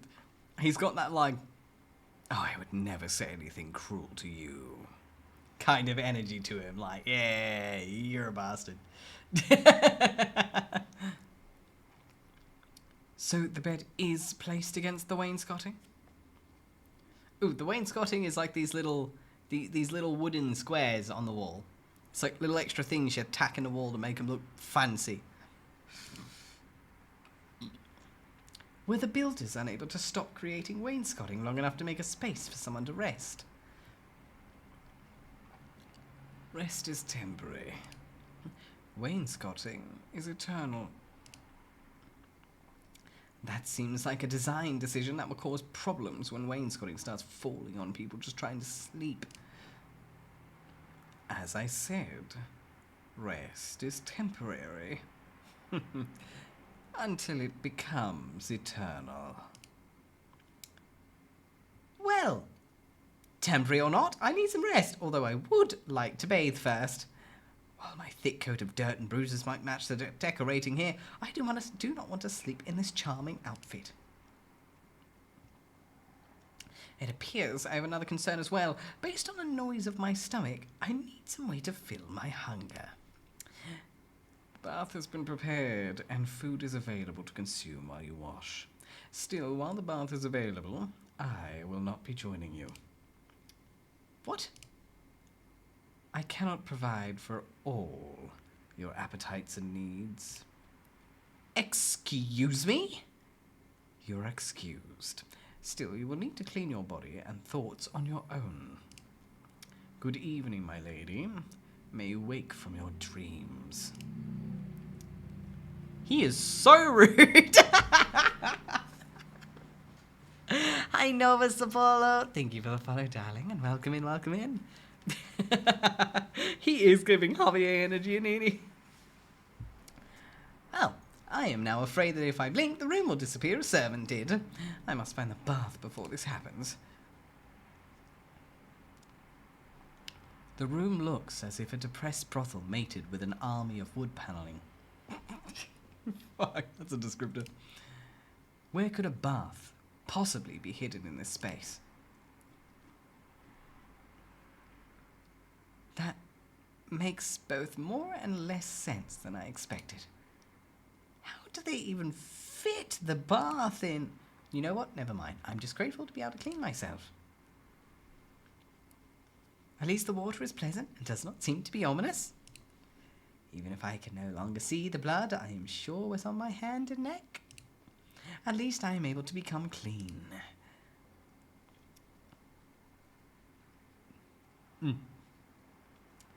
If only I could do as well for my stomach.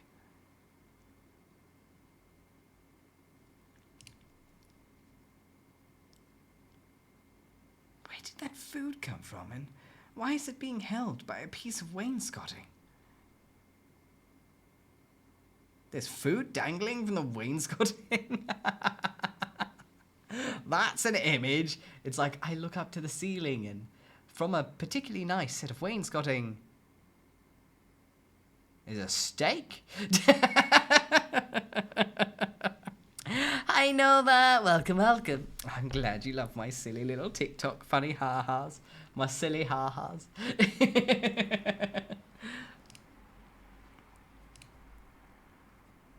You know what? I'm too hungry to care.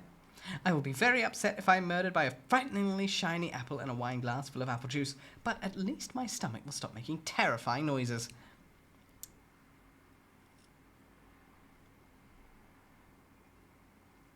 Well, at least that was food and not wainscoting in disguise.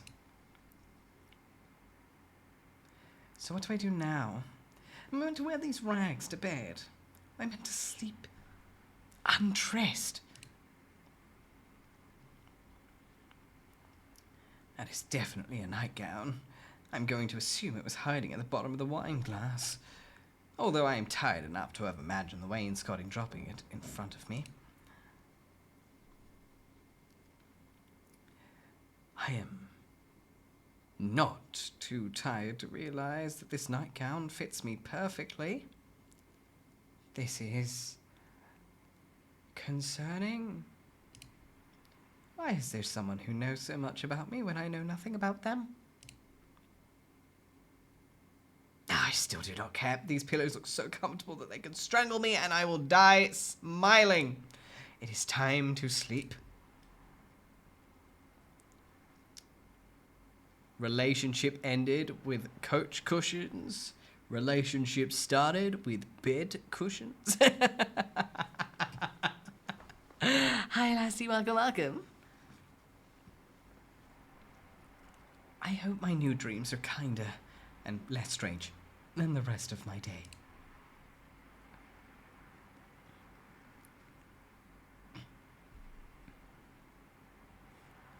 Nap time, sweet nap time. Honestly, it is a nice nightgown.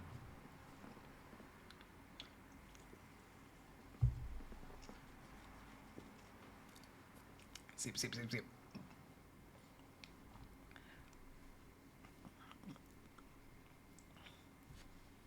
She really is a pillow princess in like the most literal way possible. As in, she's the princess of pillows. Give her pillows. Scenic meadow.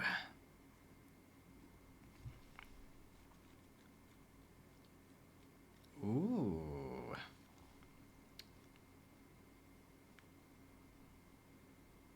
A stunning beach.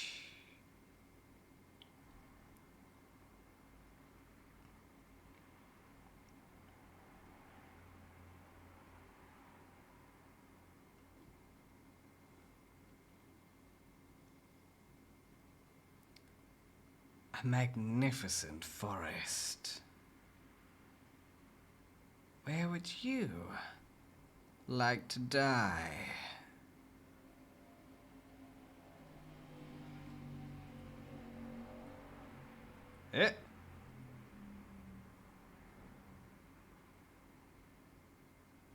Eh?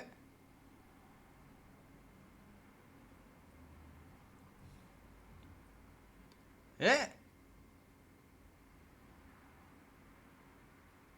None of the fuck?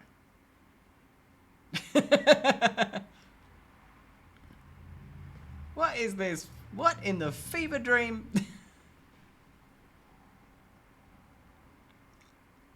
Eh?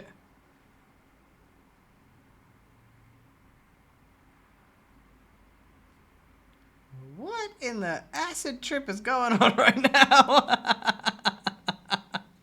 I will save as soon as what's happening right now passes. To the mummy framed in the hallway. Amen. Oh, that's not creepy.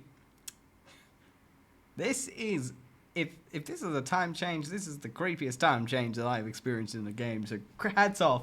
Hats off.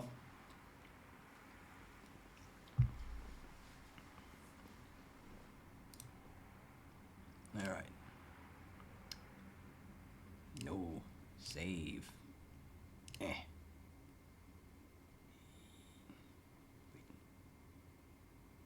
No. Yes. Alright, there we go. Return. Alright, saved. So, I am unable to escape from this horror, even in my dreams. Is this meant as an attempt at intimidation? Well, I do not respond well to intimidation. Or do I? I know I am trapped in a story I read, but it is hard to remember who I was before all of this. Perhaps I was affected by whatever hurt Lady Jane. No, this is garbage. If I cannot remember my own past, must I be cursed with ominous warnings meant for someone else? Obviously, my tormentors do not know me very well. After all, even if I do not know myself well, I know one thing. Whoever I am, even if I am trapped in the body of the villainess this story is determined to destroy,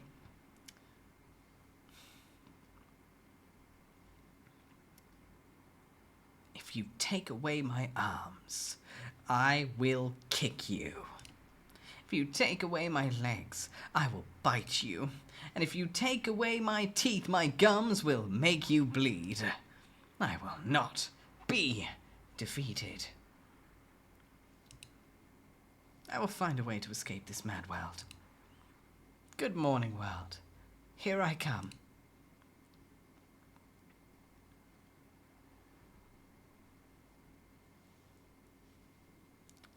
After I find some clothes that are not transparent in the light. Where should I go to find clothing? I suppose I could go back to look in the dresser. Or the wainscoting could just drop an outfit in front of me along with a large apple. I haven't...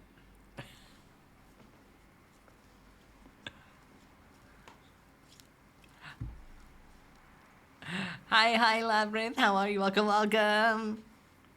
I know, right, Nova? I am a little concerned about this house's obsession with providing me with apples. Is it saying I look like a roast pig? Regardless, I will save an apple for the future in case there is somewhere with no wainscoting to provide me with food. As impossible as that seems. At least I also now have a suspiciously well-fitting dress that will not suddenly tangle around my legs should I need to flee. The nightgown was beautifully made, but delicate things are not very useful when fleeing for your life. I will be a champion fleer in this dress. So, before I flee, I need to find more information about Lady Jane Neville and the people who want to kill her. There is no point in fleeing this suspicious house if I just walk instantly into the arms of Jane Neville's former fiancé. Who knows? It might not just be Jane's fiancé who wants to murder her. At some point, I need to see if she's just a murderable face. I shall explore this house and see if I can find its mysterious other residents, and subtly lead what clues they can tell me.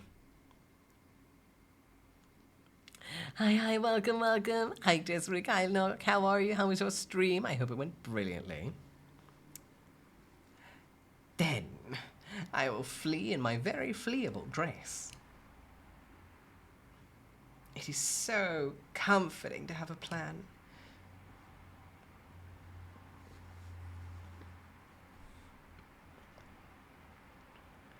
I love how she describes it as a dress, but like, I'm pretty sure that's a shirt and a skirt.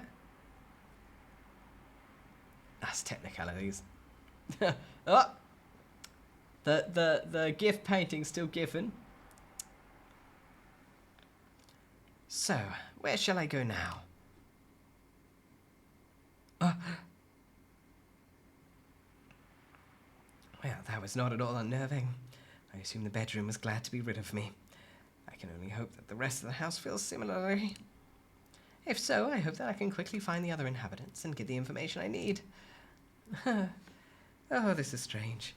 I could have sworn this hallway had another entrance, yet I only see the door to the bedroom. Perhaps if I go back to the bedroom, I'll find another exit that I missed.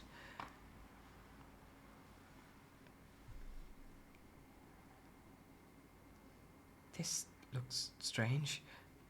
What is going on here?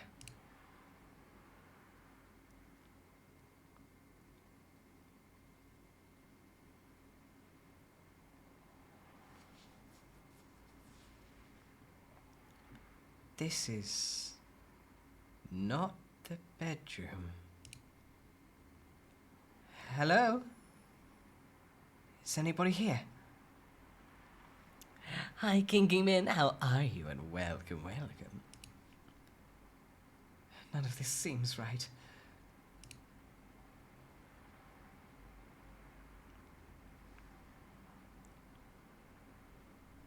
Ooh, panning. Moving curtains. If I look around, this seems like a manor long deserted. Not a house that's being lived in by multiple people.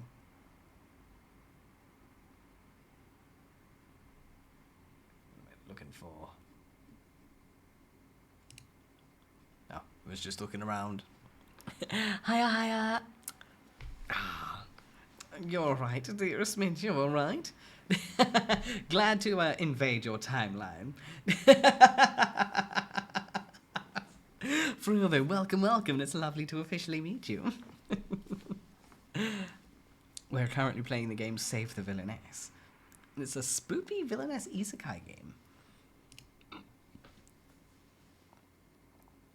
The Crown Prince of 𝐄𝐍𝐕𝐓𝐮𝐞𝐫 is behind that door. What will you do? What? You can't see till you hit the floor. Who is this voice in my ear? Am I supposed to show respect? Oh, it seems wildly ridiculous to curtsy to a door. Perhaps the house is in the habit of naming its door after royalty. I can probably afford a curtsy if it makes the situation stop. Serene, I must be serene. This is ridiculous. Obviously, I'm merely being blinded by wainscoting and I need more rest. Oh, if I move closer to the door.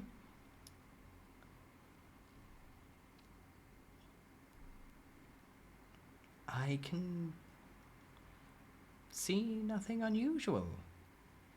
Nothing unusual for this house, at least. How could the Crown Prince of 𝐄𝐍𝐕𝐓𝐮𝐞𝐫 possibly be on the other side of this door?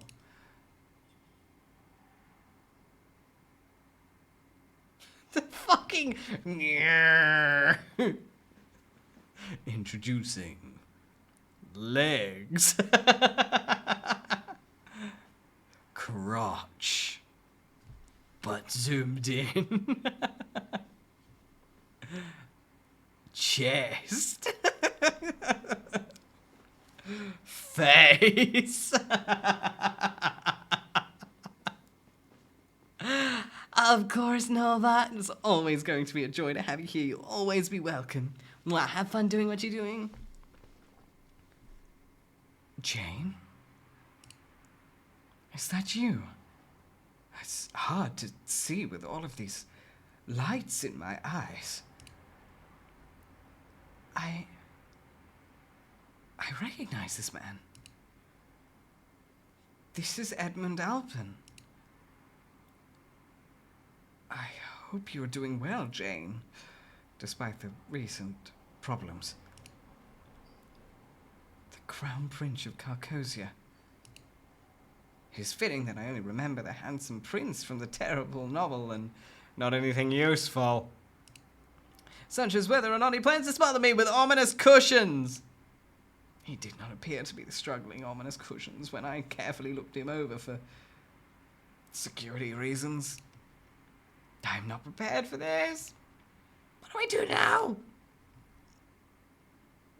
Run away as fast as you can. How? What? Hello, Your Highness. Goodbye, Your Highness. Jane? Nope. She just fucking noped out of there.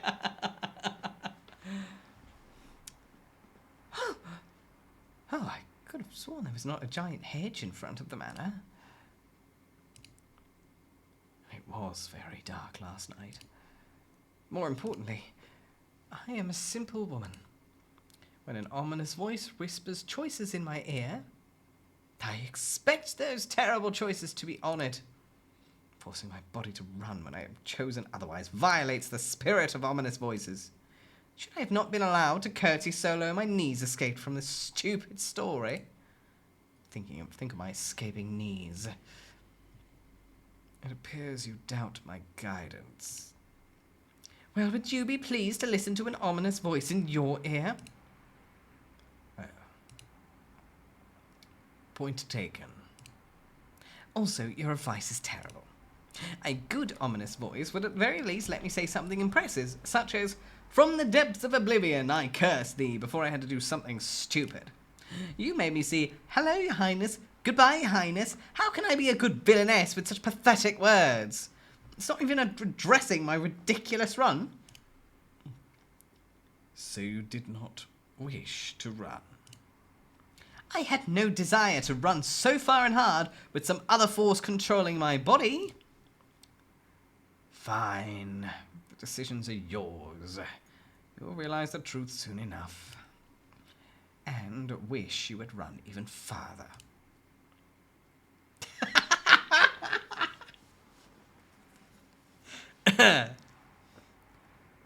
Oh, man. Hide and seek. I wonder where he's hiding. Oh, it's probably behind these leaves. Oh no, he's not over there. Maybe he's under this stick. That is the least subtle.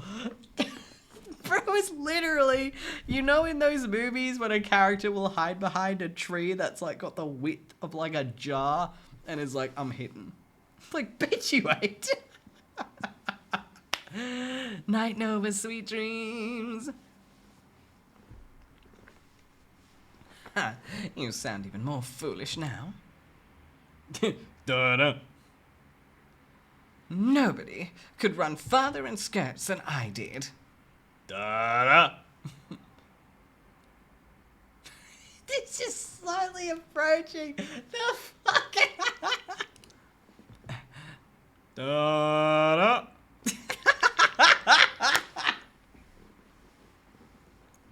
Hi, Thomas Mighty. Thank you for the follow and welcome, welcome. So I'm finally free for voices. And in a scenic hedge. That's just a cat.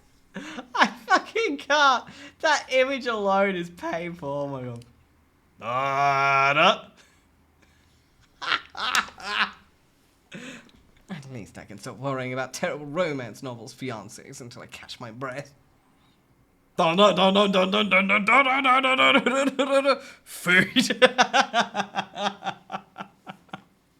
Legs. Crotch.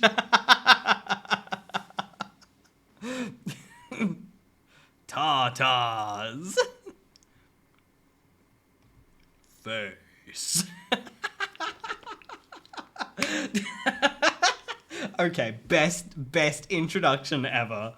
That's so fucking weird. So, you did escape the hedge, Jane. Who is this man, and why is he covered in leaves? Wait, I know him. This is 𝐄𝐍𝐕𝐓𝐮𝐞𝐫, Duke of the North. Duke of the North? Ugh, romance novels are so terrible at naming things. Also, apparently, the only thing I remember from reading novels is the descriptions of attractive men. Oh my god, Thompson. Yeah, this entire time, 'twas I hiding behind the bushes. Da-da, da-da, da-da, da-da, da-da.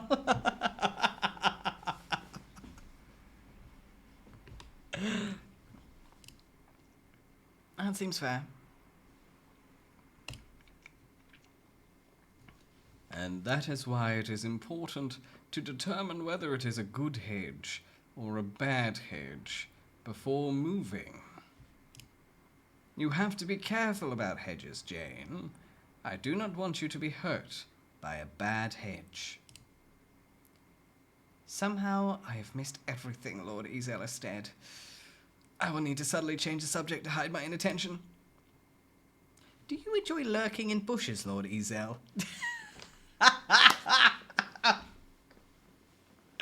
I'm really warming up to how blunt she is. Sometimes I have to do things I do not enjoy in order to do things I do enjoy. Though I wish these leaves would stop following me. Duke 𝐄𝐍𝐕𝐓𝐿's presence forces me to realize that my situation is even more confusing than I imagined.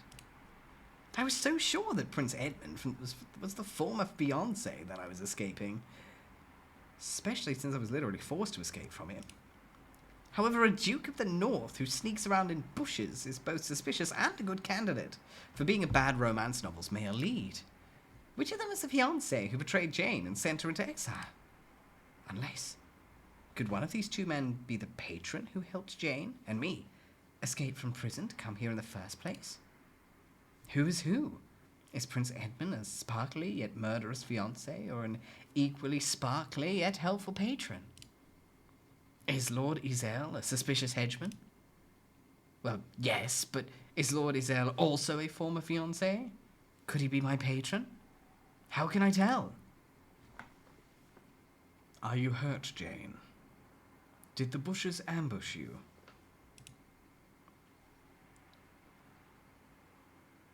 Something tells me this beautiful man has an empty noggin.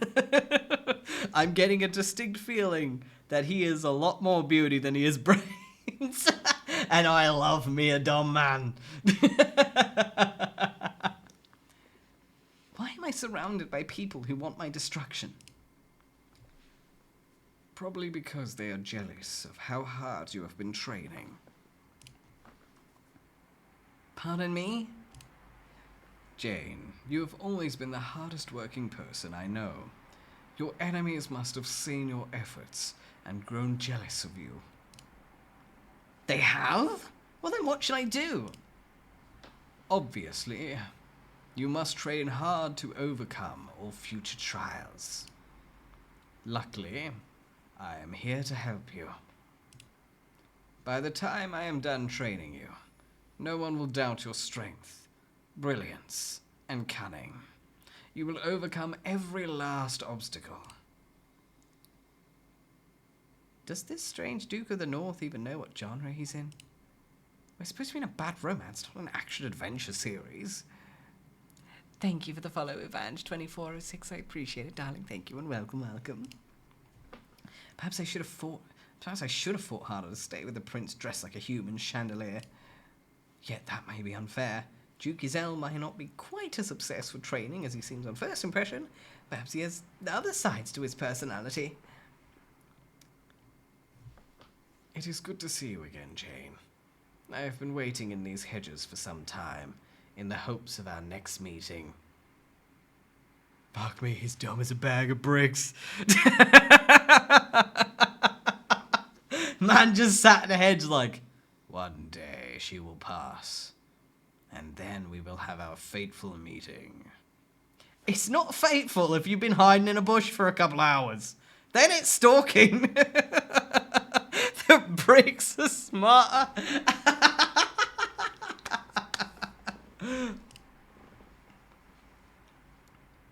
Well, at least he's not only obsessed in training and growing stronger, he's also obsessed with hedges. Having diverse interests is important. Yet this is still not helping me determine whether or not he's Lady Jane's fiancé and whether he's training her to survive. Or whether he wishes her to die in some sort of training accident. Still, I do not remember any male leads in romance novels being so focused on hedges. Then again, I do not remember any romance novels at all.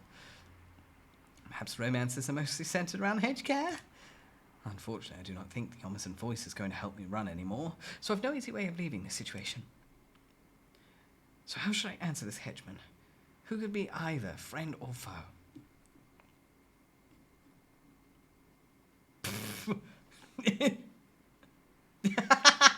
Alright, you can't see it, but like, I'll move my mouse away and you'll notice it's dragging it back. There's a setting behind my arm that says love, and it's like, no, you're clicking the love button. It's like, click the fucking love button.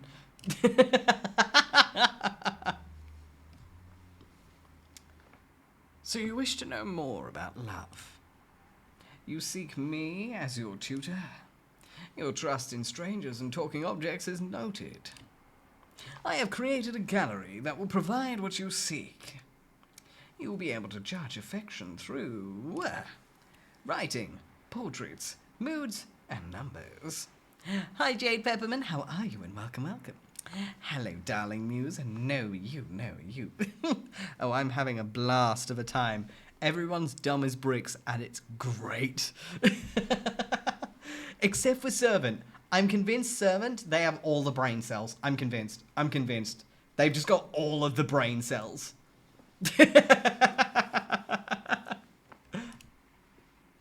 After all, you love to see success in every form. Do you consider success to be bringing happiness? Or misery? Your pleasure is your choice. What story will you tell? Or what story will be told of you?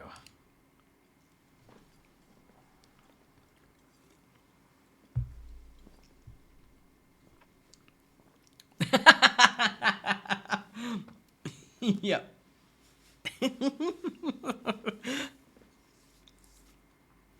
Portraits of love. Oh god, I love how cringe this thing. This is great.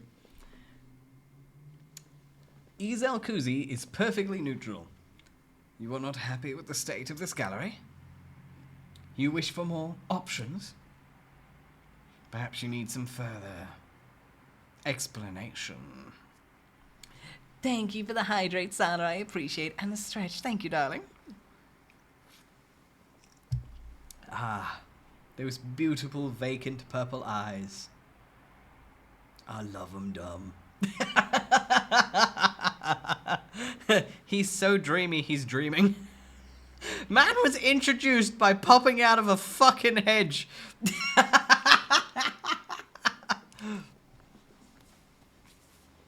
This is 𝐄𝐍𝐕𝐓𝐮𝐞𝐫.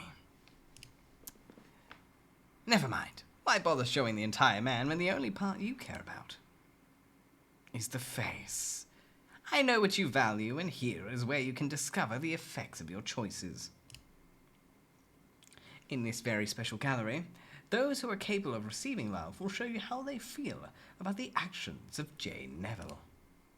For instance, how do you think 𝐄𝐍𝐕𝐓𝐿 feels about Jane's actions?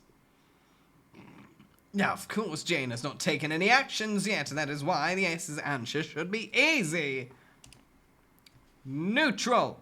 𝐄𝐍𝐕𝐓𝐿 feels neutral about Jane's non-existent actions towards him.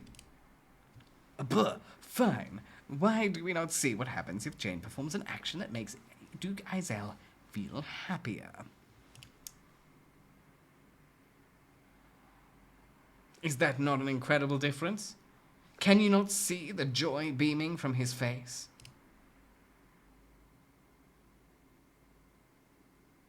Okay, perhaps 𝐄𝐍𝐕𝐓𝐿's expressions are not as informative as we could hope. In which case, I have helpful numbers and instructions to share with those less perceptive than myself. Like all good galleries, we have a helpful explanation of the portrait to help those with less understanding of art. 𝐄𝐍𝐕𝐓𝐮𝐞𝐫 is perfectly neutral. As you can see, it currently says that 𝐄𝐍𝐕𝐓𝐮𝐞𝐫 feels perfectly neutral. Should an action be performed that makes him happy, the writing will show a change in his mood, adding or subtracting the amount he is happy. For example, 𝐄𝐍𝐕𝐓𝐮𝐞𝐫 is 1 part happy. There will also be signs showing at the time a choice is made, depending on whether or not you wish to watch a story play out or be a true detective. You are still complaining about your lack of options, are you not? Very well. I live to serve. This exhibit has yet to be uncovered. While this exhibit is not yet uncovered, you will find a portrait for it soon enough. However, these portraits will not last forever. The choices made will determine who is capable of being loved, and who will have a curtain drawn over their future. Choose wisely, and remember,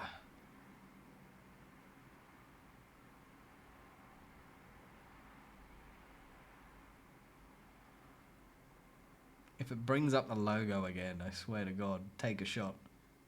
It didn't pull the save the Villainess. Aha! 𝐄𝐕𝐓𝐮𝐞𝐫.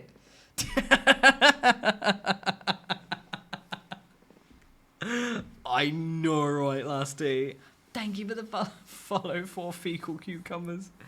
Oh, you poor soul. I appreciate it. Thank you, darling, and welcome to the Uncanny Valley. So, how should I answer this hedgeman, who could either be friend or foe? How do you plan to train me? Do you plan to prick me? Hi, Eleanor. How are you, darling? Welcome, welcome. Oh. Oh, thank you, Rita. Thank you. I only sold my soul for it.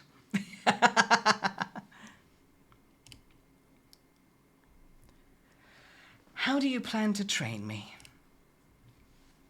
Jane, I'm glad you are ready for training again after all that has happened.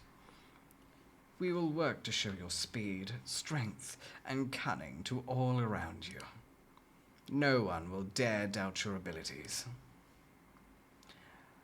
Unfortunately, 𝐄𝐍𝐕𝐓𝐮𝐞𝐫 appears to be saying that I am surrounded by my enemies. And he's probably right. If that is the case, I really do need to train to get stronger. There are likely far too many people out to dismember me because of Lady Jane's villainous ways. I should thank 𝐄𝐍𝐕𝐓𝐮𝐞𝐫 for the excellent warning. Thank you, 𝐄𝐍𝐕𝐓𝐿, for letting me know about this threat. I will try to become more difficult to dismember. Perhaps that will prevent future blades from reaching me. Oh, if you already have some blades pierced through you, it is all the more important to practice dodging. Well, obviously, my problem is I've not spent enough time dodging. Do you know where I can find a tutor? I'm more than willing to help you practice your skills, Jane. After all, I'm very good at dodging and piercing. The fuck was that? Oh, that is very good dodging. Whenever you are willing to see my piercing schools, I have the tool at the ready. But we should not yet talk about sheathing hard weapons within you or anyone else. There are far more important tasks before we start training together. I have a list.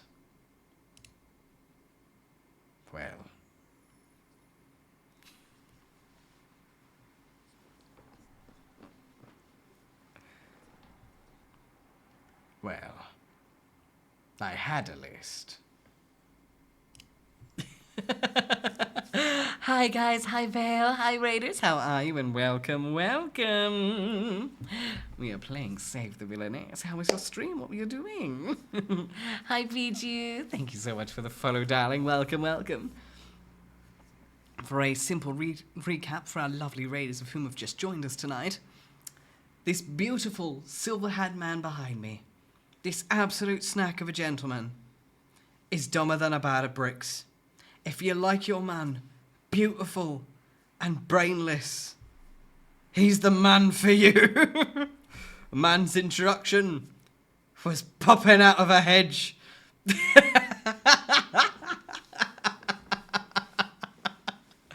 And that context is really important. Hi, Shiggy Art Screen. Thank you for the follow, darling, and welcome, welcome. Hi, Serena, welcome in. I didn't want you to get fooled by his face. But yes, hello, Oilborn. Hello, lovely community. Welcome, welcome. My name is Arthur. It is a pleasure to meet you. Hello. I play Ultimate games, I draw art, and I am cringe. Hi, Sura Umi, thank you so much for the follow. I appreciate it. Thank you, and welcome, welcome. Oh, you're tired. Oh, you've been in a convention, Vale. Oh, my God. In the kindest way possible, go the fuck to sleep. Please. Unless you want to sleep to the sweet sound of himbos on the horizon, then I can deliver you himbos.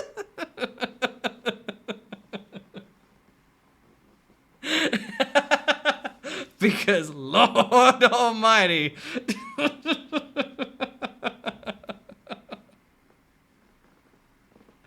Whew. But please, rest your feet. Sit if you're not already sitting down, sit down. Put your feet up, get a nice drink. You know, post-con, absolute corpse. So, you know, lay on bed, maybe have like a leg hanging off the bed, your arm, I don't know, probably hanging on top of your pet if you've got one, or your partner if you've got one, or your pillow if you've got one. Just stands up out of spite, fuck you. Hello, Resetting. Thank you for the follow, darling. I appreciate it. And welcome in. I suppose thank you for recommending my cursed self. I promise to traumatize you. Hi, Silamanita. Welcome, welcome. Still maidenless by choice. Hey, it's okay, Vale. Same. But mostly because I have the romantic awareness of a wet sponge. Hi, Obsidian 𝐄𝐍𝐕𝐓𝐮𝐞𝐫. How are you? And welcome, welcome. Nonsense, it isn't my villain origin story. It is my villain Isekai'd story. Hell yes, I said your name right. Putting that on resume. Well, welcome in. It's a pleasure to officially meet you in that case. Oh yes, things are always mildly chaotic here. Ooh, alright, let me have a quick sip of peppers to hydrate the throat sausage. Mm-hmm. Ah. Alrighty. Let us continue. Oh, thank you, Sila. I appreciate. Thank you. I made me myself. I'm like an amoeba, darling. I reproduced myself asexually. AKA, I sold 8 months of my soul to the art gods. And all they gave me in return was a nice model and carpal tunnel. I'm sorry. I'm goofing.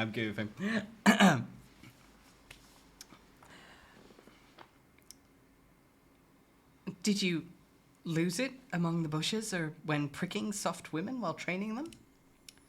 I did not prick women. I have never yet pricked a woman. After all, I am yet unmarried. And I have been very careful about doing my business in these bushes. So... I knew I had my list somewhere up my sleeves. Good Lord, this man. This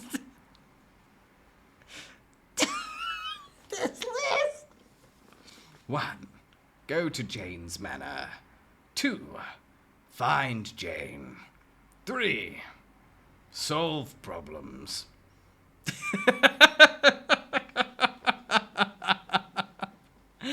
Thank you for the follow, 𝐄𝐍𝐕𝐓𝐮𝐞𝐫. I appreciate it. Thank you.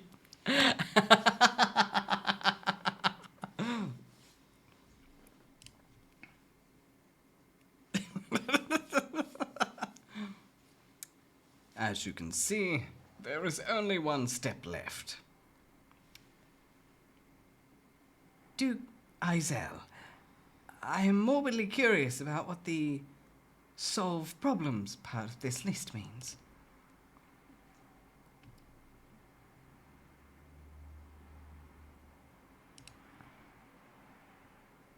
Oh, are you here to help me?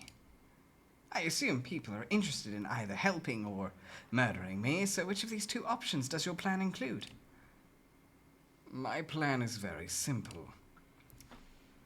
I am here to follow the list. I do not see the word help on the list. So that means you're here for murder. I do not wish to doubt your reading skills, Jane, but I am clearly here to solve problems. Do those problems include murder or help, 𝐄𝐍𝐕𝐓𝐮𝐞𝐫? Why would I help problems? Good Lord, this man is dumb. I think I need a list of ways to treat a headache. Well, if you need help, I'm very good at making lists. I think it is important that my list may be accurate while you work on yours. Let us officially add you to the list.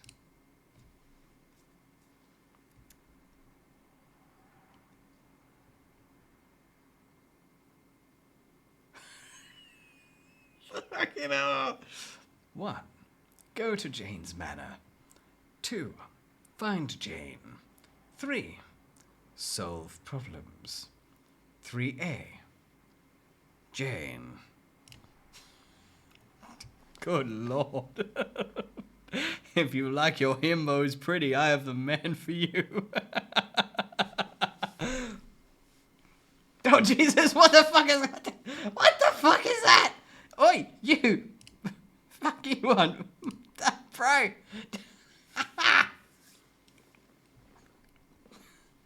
Now, all we need to do is follow my list, and the troubles will be over very soon. I see. I do not see. I think I am more confused than when I started, frankly. Obviously, what I need to do is find a subtle way to learn more about what he is intending.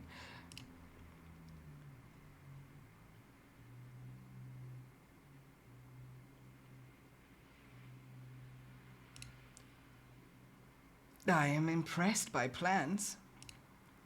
Since you make so many plans, you are very impressive. I do think I am very good at making plans. Thank you for noticing. As an investigative genius, I was able to deduce your interest in lists as well. I always enjoy discussing plans and lists. Of course, rest well, could I? And it was a pleasure to meet you as well. Mwah. I have lists of all my plans, and a list of the list of my plans. It does mean I have less space for clothing, but luckily, my father's old clothes can fit well under the papers. Come to think of it, I probably need a list of what lists I put the clothing under. It's very hard to find socks now. Wait, what? Why do you need a list for? Well, otherwise the sofa keeps eating them. You have to have enough lists that if a sofa is attacking you, you can fight them off with a spare list, so they do not eat your finger instead. Make sure not to get the list and the finger confused. My uncle made that mistake. That is why they call him the three-toed bald 𝐄𝐍𝐕𝐓𝐮𝐞𝐫. So somehow when he put out his finger instead of a list, he lost his toes and his hair? No, but he lost the plan for keeping people from noticing his hair loss. I am so glad you understand how important it is to plan for luxurious hair. That is something important to remember. I am glad you were smart enough to understand my plans, Jane. Look at my very complicated list and how much I have done. I went to your manor. I found you. And now I solve problems. It is a little more challenging to have you on the list as well, but I will find a way to make it work. Like that time we decided to learn how to do sword dancing. Oh, good God. Sword dancing? We trained in sword dancing? Do you not remember when we decided to learn sword dancing? Of course I do. How can I forget that unforgettable time we decided to learn sword dancing? Of course I do know. What kind of romance novel features sword dancing? I'm going to accidentally murder myself if he hands me a sword. How could I possibly pretend to be Jane Neville, who frankly seems more amazing by the minute? All I need to do is be subtle, and I should be able to avoid his suspicions. Yes! Sword dancing, my absolute favourite hobby. It is unfortunate that we do not have any swords nearby to practice it again. Sword dancing would have been such a great part of our training regime.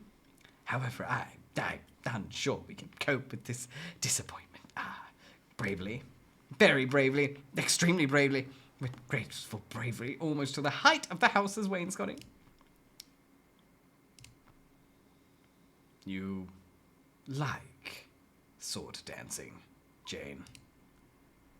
But after we destroyed the gazebo, the hedge, and your father's beard, you told me that you never wanted to see me pricking anything ever again. Then you added, no swords either. But if you like swords... Oh no. Oh no! Oh no! 1. Go to Jane's manor. 2. Find Jane. 3. Solve problems. 3A. Jane. 3A. I. Sword dancing. Someone needs to take this list away from him. This will be very helpful for solving problems. I'm sure it will. What's the problem with that list? Truly the lack of sword dancing. I will obviously need to sharpen my investigative genius if I hope to survive in Jane Neville's body. Who knew romance novels involved so much sword dancing? I suppose that sword training makes sense given how many enemies a villainess must have. I just hope that Isekai'd's cunning plan is not to have me murder myself.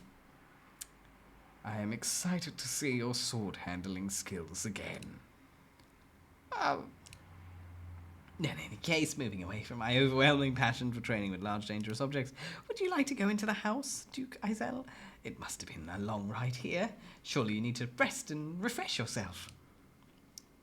Then, while he is resting and refreshing, I can go to the stable, steal a horse, and ride away to safety.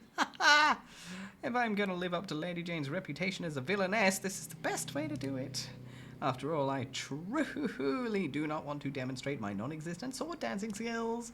Even if Isekai'd does plan to train me, it would be a hard continue training sword skills that do not exist. Oh. I understand. When I want something, I think everyone else wants the same thing too. If you are hungry, Jane, I will go make sure that food is prepared for you. We always work up quite an appetite together. I will brave the hedge for you, Jane. I will make sure I can feed your appetite.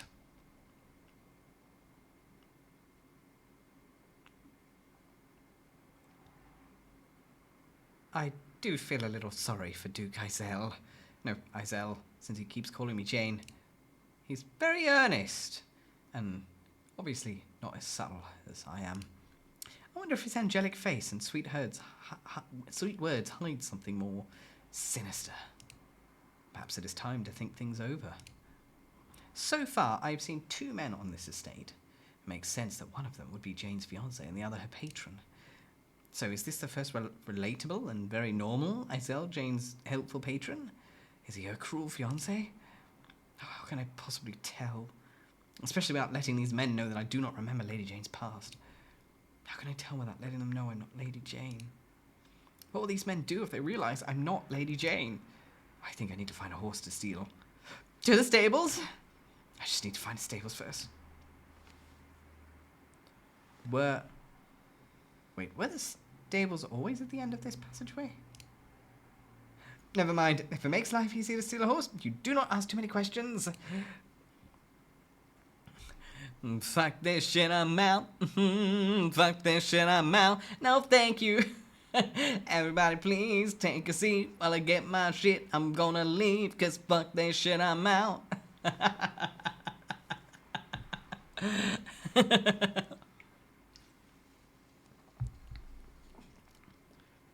I know, right, Eisen? Hi, Ragnar, how you doing? Welcome to, Himbo Dating Simulator.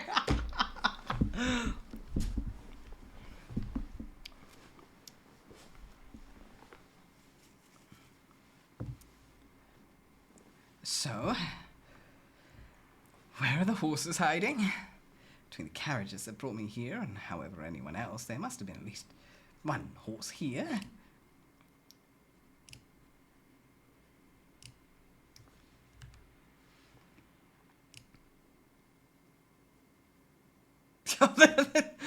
Why has that horse got them bedroom eyes? What the fuck? Those lashes are too damn Barbie girl. That's a Barbie horse. It's making eye contact. I'm uncomfortable. Welcome to Himbo Barbie Dream House. That horse hit like the Reaper.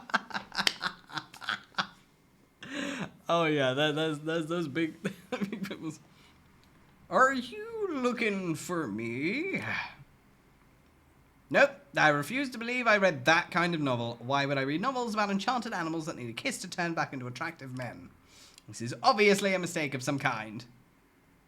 I'm obviously so grateful to see you that my desire to mount you is overwhelming my common sense. Well, Jane, I certainly can take you for a ride if that's what you want. Surely I did not have such bad taste in my path. I would know if I had such a strong desire for horse flesh. Who actually wishes to kiss a horse to get a worthy man? I am not sure if I qualify as a stallion, but I will take the compliment. Why on earth would I ride a stallion? I thought you were gelding. Jane, maybe you should look slightly farther older.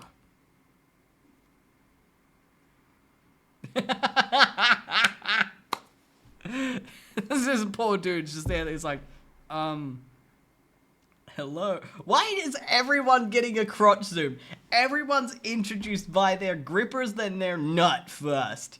Grippers, nut, titties, face.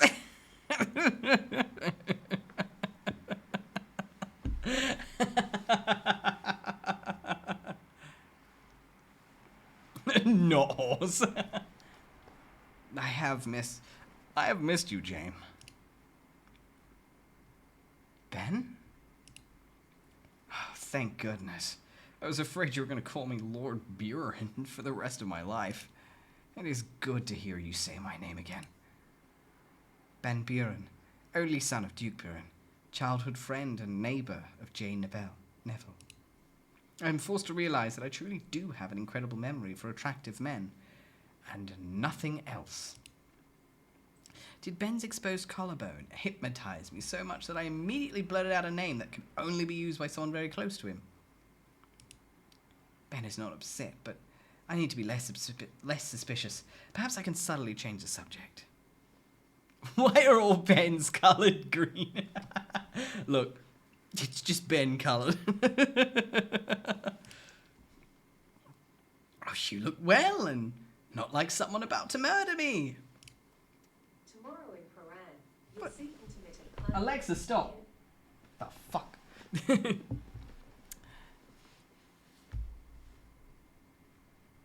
That is true.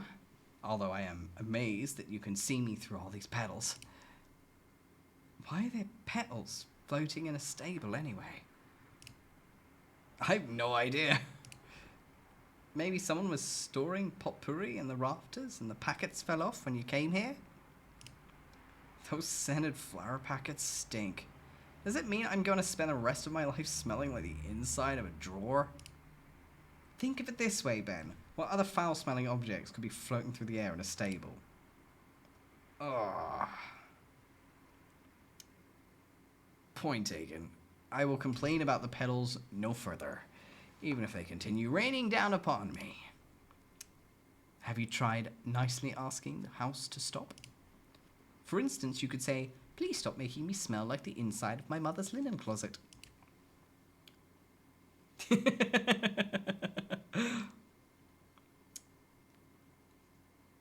Oh, that is so much better. Though your flower fall was too cruel a punishment for so small a sin. It was not my fault you mistook me for a horse. Though I am impressed that you managed to control those petals. Hi, Kim Don 2007 662. Thank you for the follow, darling. I appreciate and welcome. I do not know why Ben thinks I did something to make the petals stop. Has he not tried asking the house for what he wants? When I said I wanted things, the house has occasionally responded. I assume this is both because I asked for what I want and because it helps advance this terrible story's plot.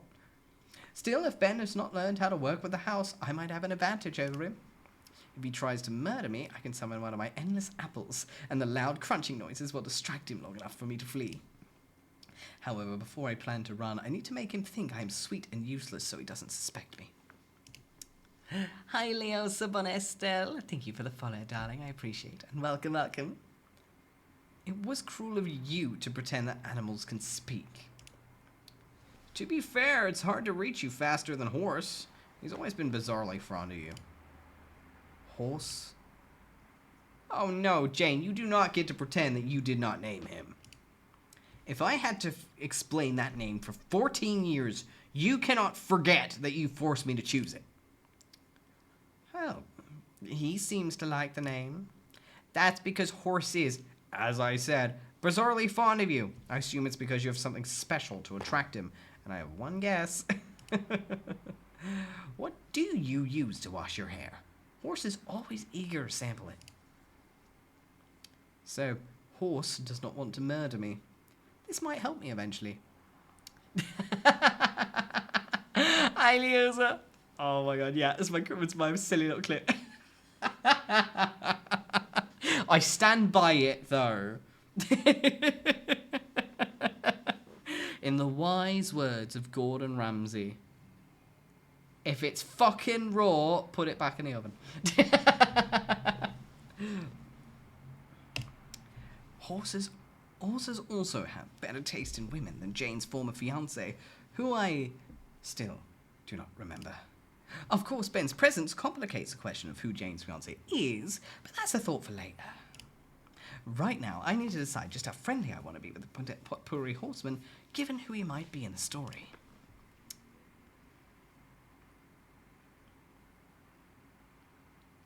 Something tells me the snark's gonna work. Yes. Should I have not soaked my hair in oats? Your commitment to beauty standards and animal care is what I admire most about you. Oh, he's sliding in. Although I suspect your hair could attract more than horse. Truly, attracting horse was an accident. Really. I've actually been trying to lure squirrels to do my bidding. Wait, why on earth would I want to lure squirrels to do my bidding? Ugh. Why on earth would you want to lure squirrels to do your bidding? Squirrels are nasty, terrifying creatures who'll kill you with a blank look in their beady little eyes. He's scared of squirrels. Aww. Sick 'em.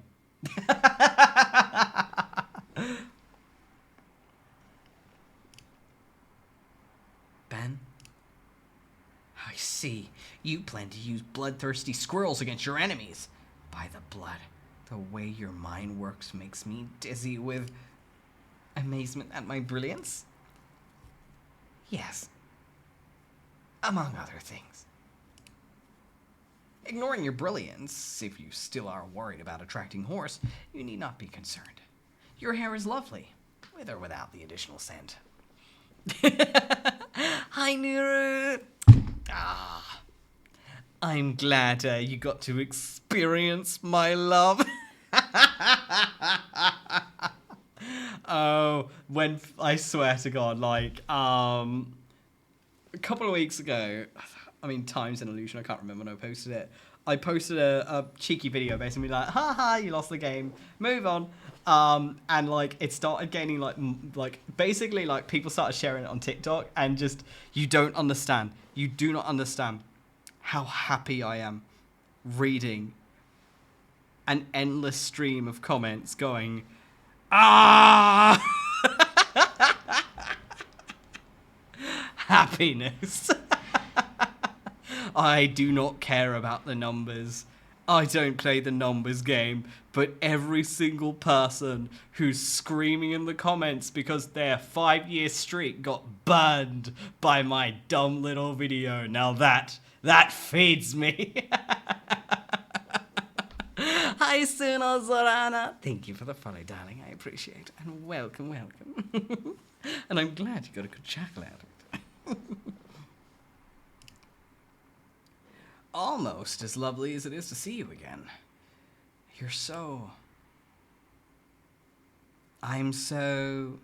Have you lost your voice?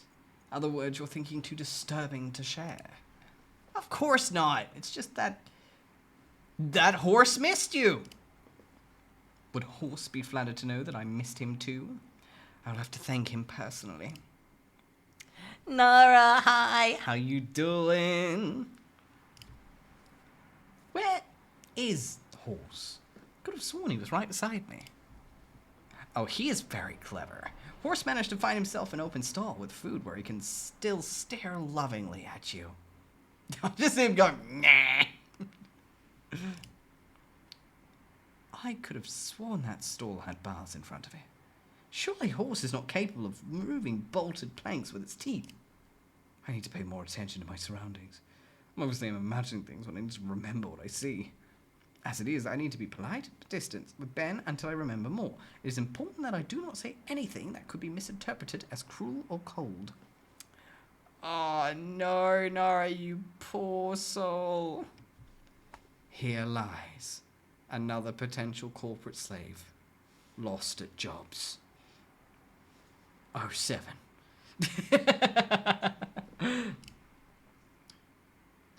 I hope your heavy weight did not inconvenience poor Horse, since you rode him all the way here. Thank you for the care package, dear Ghosty. Appreciate. First, I'll have my hydrate. Then stretch. Arms in front, up over the head, and... yeah. Dunka. Appreciate the time check. My dear, I appreciate it. Trust me, Jane, I did not inconvenience Horse in the least. Horse is very fond of my weight. Are you also fond of my inconvenient weight? Is this a threat? He's been threatening to squash me with his bulk or aim at other parts of his body at me. Those collarbones qualify as dangerous weapons, and those bare forearms are also alarming. Look how muscular and powerful they are. Surely there is some way to defeat Ben's cunning plan to overwhelm me with his body.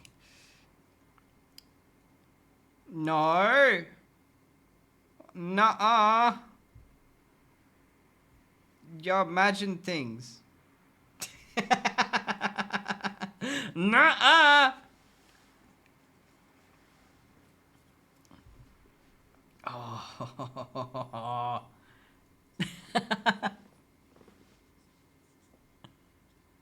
Hi. Welcome in, dear Alex, and thank you for the raid. I appreciate. Ooh. Yeah. Oh, scroll works. That's weird. Hi. Welcome in, and thank you for the follow, Luciano. I really appreciate it, darling. Thank you.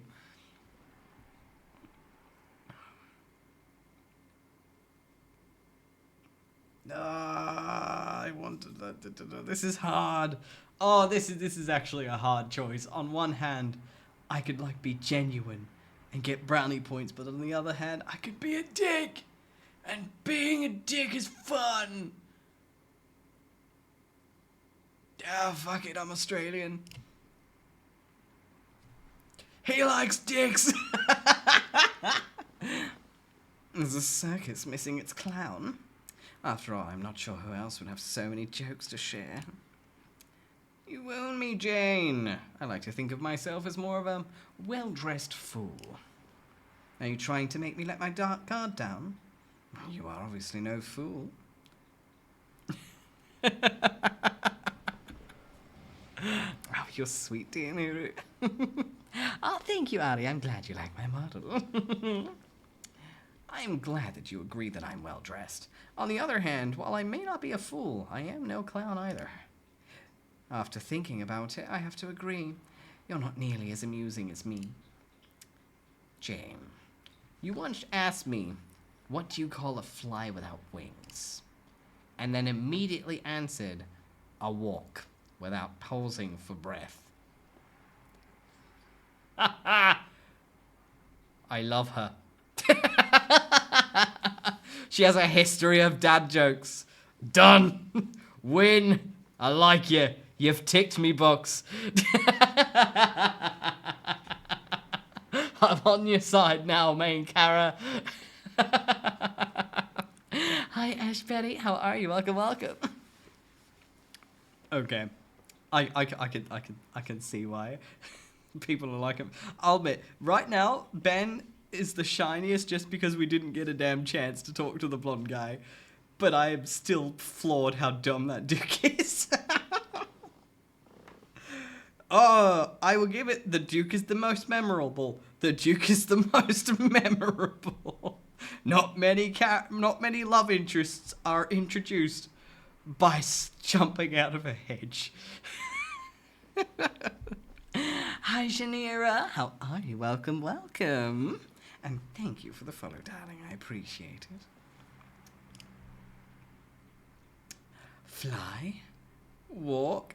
Oh, that is brilliant. I was creative genius. No one can tell a joke like I can. You know what? I agree. Jokes aside, I'm glad you found a slightly less used outfit to wear. It makes it much easier for us to frolic in this delightful estate that only appears to be partially on the verge of collapse. Well, I'm impressed that you noticed my change in clothes. Does this mean that Ben saw me in my previous outfit? This changes things, because there are only a few people who could have seen me in that ragged dress. Still, is he possibly referring to some other outfit? I need to pay attention to what he says. Now that I'm living in this manor, as it beautifully falls apart around my ears, I need to dress appropriately. Does that mean your dress comes equipped with a shield for falling bricks? Bricks? It's the wainscoting you should fear.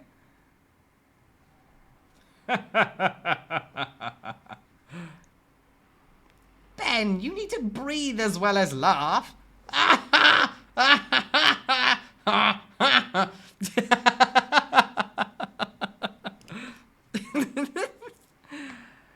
remember Ben. was him. I know that Jane grew up with him and spent countless hours in his company. I remember nearly nothing about Jane, but I remember Ben. So why am I so afraid to trust him? I need to see if I can get an actual non-joking answer from him.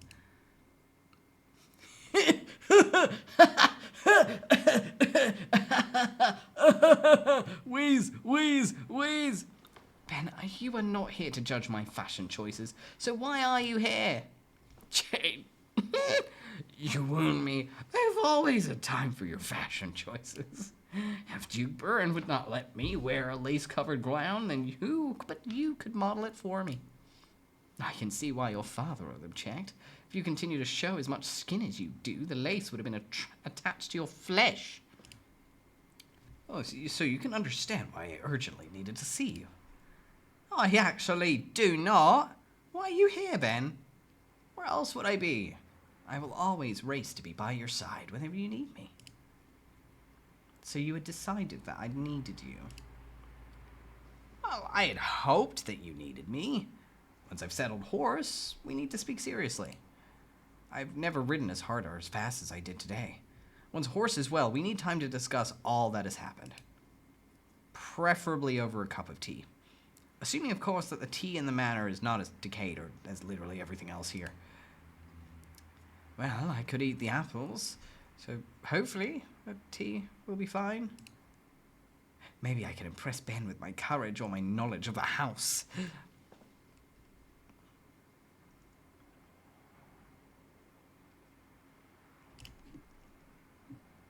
No need for tea.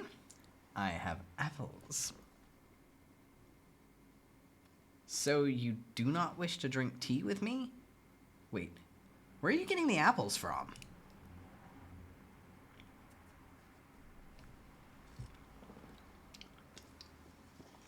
It's always valuable to keep an apple on you. After all, an apple a day keeps... Oh, that is a terrifying noise. Oh no, Jane, now you've done it. What do you mean?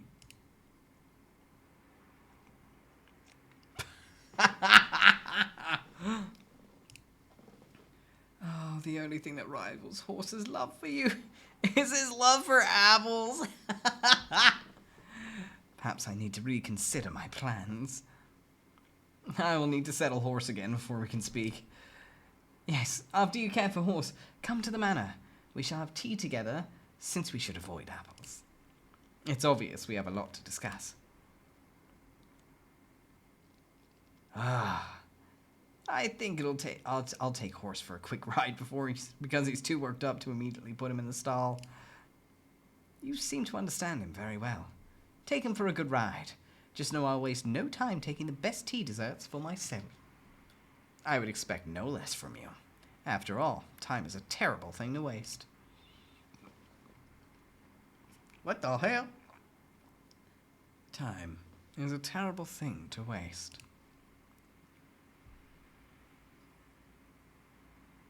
Ben, are you here to... Oh no. Oh no. Oh no. Oh no. Oh no, no, no, no, no. I need to go wash my hair. Now. I told you that the scent is not... See you for tea.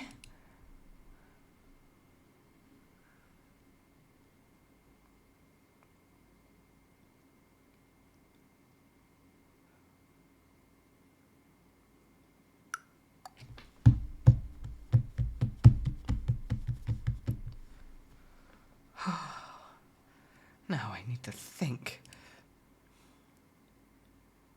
Sure. By the blood, what happened during those final moments with Ben? What the hell? Oh, who the fuck is that creepy motherfucker? Not again! Mr. Hedgeman, step in the light, dun dun dun dun, no matter what you do, you clearly can't hide, dun dun dun dun. I can see your fucking dress in the hedge, dun dun dun. Just come the fuck out so we can talk instead. We have a perfectly pleasant hospital-soaked conversation, but all of a sudden... Bruh! Bro! Between Hedgeman and Dirtman, I'd obviously pick Dirtman. Same! Just close your eyes. Put a little dirt on my pillow for the Dirtman. My head began to ache as I heard Ben's voice say, "Time is a terrible thing to waste," in an oddly distorted voice. Motherfucker! That was not even the worst of it. Immediately after Ben spoke, I heard my voice say, "Ben, are you here to..." Bro! The fuck? Only, that was not my voice, was it? It was the voice of the actual Jane Neville. The villainess who should be trying to survive this terrible story. Unfortunate. Jesus, fuck, he's creepy. Unfortunately, the villainess could not just tell me what Ben had planned. Lady Jane said, "Ben, are you here to..." Ah! But what was Ben here to do? Help me? Murder me? Serenade me with a song about horses' eating habits? Yeah! Are you sure those are the only things Ben Buren might do? Oh, you again. Well, it seems as if you could use a sympathetic ear and perhaps some other assistance. I thought you'd planned to leave me alone to make my own choices that I'd regret forever. I'm not sure that is exactly what I said, but I'm not making your choices for you. I'm here to... listen. Honestly, it is nice to talk to someone who cannot murder me. Even if the only reason you cannot murder me is because you do not appear to have a body and have sworn to no longer control mine. If you could stop reminding me that literally everything and everyone else here can murder me, we would get along really well. Ah! I see you, creepers! I will avoid providing more warnings for now. I'm more interested in your thoughts. Oh, I have so many thoughts. For one, I thought I understood what was happening with Ben until I heard both his voice and my voice in my mind. Now I have to worry about Ben being the male lead. This is despite the fact that childhood friends are supposed to be loving but ultimately disposable in terrible romance novels. Until I heard those voices, I was convinced that the childhood friend could never win over the heroine, thus Ben could never be the former fiancé who betrayed Lady Jane. Get your ass back in that head, bitch! Did you not see Lord Buren's collarbones? Well, I admit that it was a terrible mistake not to take Ben's collarbones into account, but however, I was too hypnotized by them to myself to realize the danger. So you realize Ben Buren is a potential danger to you? Well, no, because the situation is even more confusing than it was before my vision. According to what I understand, there should be two men involved in this story. One of these men should be the fiancé who betrayed me, and the other should be the patron who saved me. As for who Ben is, Ben, are you here to, could be followed by help me or harm me, so he could fit either of these roles. Fuck off! So it'll be easy to determine which the role Ben Buren fits. That is the problem. Ben is the childhood friend who was not the only man in this manor.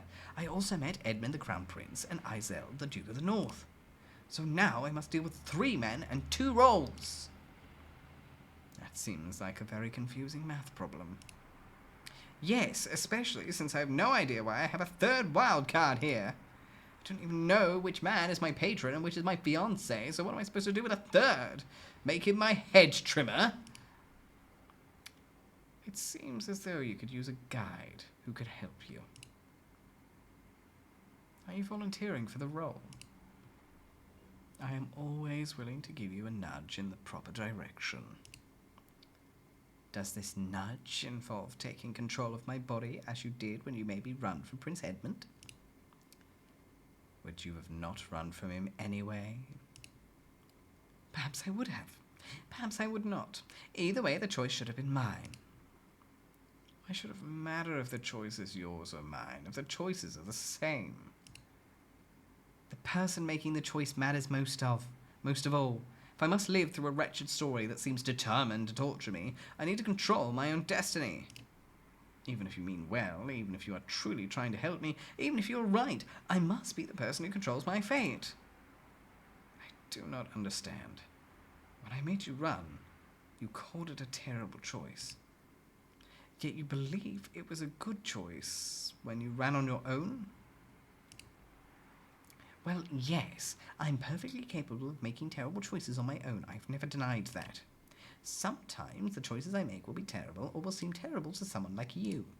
But they are still my choices. This is my life I am risking. What happens to me must be my responsibility. Get. So you would rather do something foolish on your own than something wise under my direction. I am afraid that I do not understand. Look, it seems as if you wish to help me. Goodness knows you might be the only one. However, you can help me by respecting that I would rather bet my life on my own investigative genius than be someone else's puppet. I will take responsibility for my own actions, for my own fate. However, I will always be grateful for your wise suggestions and advice. Don't put a hedge on. I can still see your ass. Get.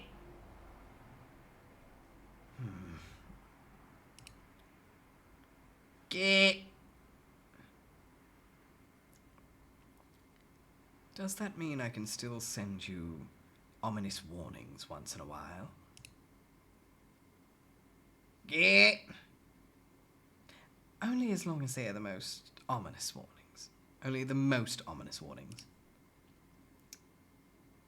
Get. That seems fair. Beware of strangers bearing bushes. Now that was a good warning. I am now ready to proceed somewhere.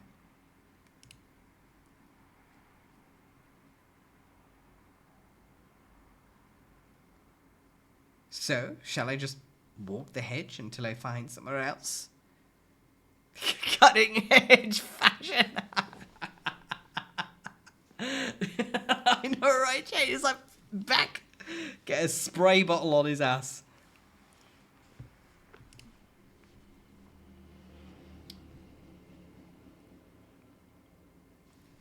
That looks as good a place as any. Hopefully I shall eventually find some food that's not apples on my journey.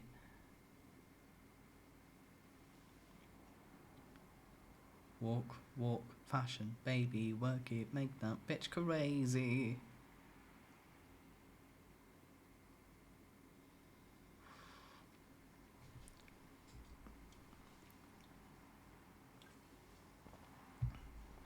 It's the pub!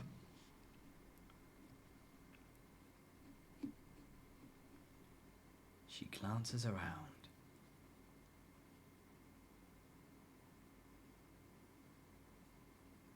She glances some more.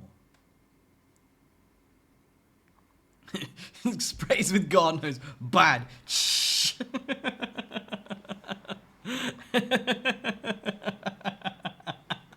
It's like, back up. What is with creepy guys and hedges in this game? How does the house manage to look ominous during the day? Truly, there are no end of ominous objects here. If I remember the ominous voice's warning, then I should also check one object in particular.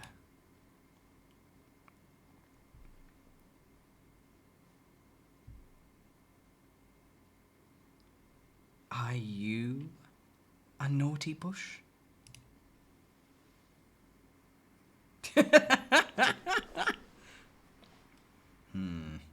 No, you do not seem to be carried by a stranger. You seem to be an ordinary boxwood bush. Still, that does not mean that you cannot be naughty. I will be keeping my eye on you. I do not think I'm very naughty. Nobody thinks that they are naughty. Well, technically, I have heard small children say that they have been naughty before they start shrieking and spill strange liquids on me. I am very confused. Well, is that not how the bush got stumped? It could not get to the root of the problem. I was wondering how such an overgrown bush could be the lead of a romance. But you could charm anyone with your amazing sense of humor. I do not think I am that unshaven.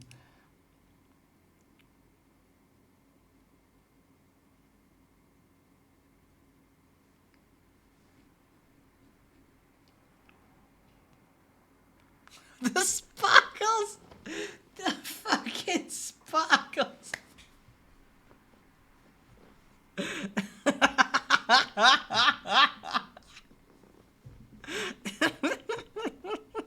Hi Candace, how are you? Welcome.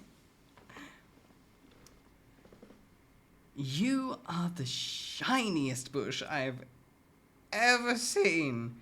It is naughty to blind people with your light. Shiny? Do you mean that all of the metal on me is shiny? I suppose even if you're a strange male lead, you still need to have some kind of fancy decoration somewhere. I do not know what else I would expect from a tale set in a manor like this. This is a gorgeous manor.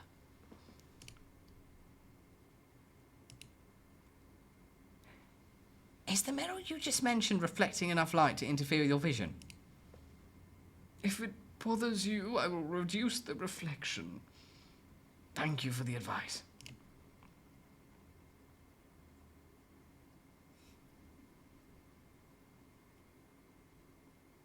Prince Edmund? What is with these men and hiding in bushes?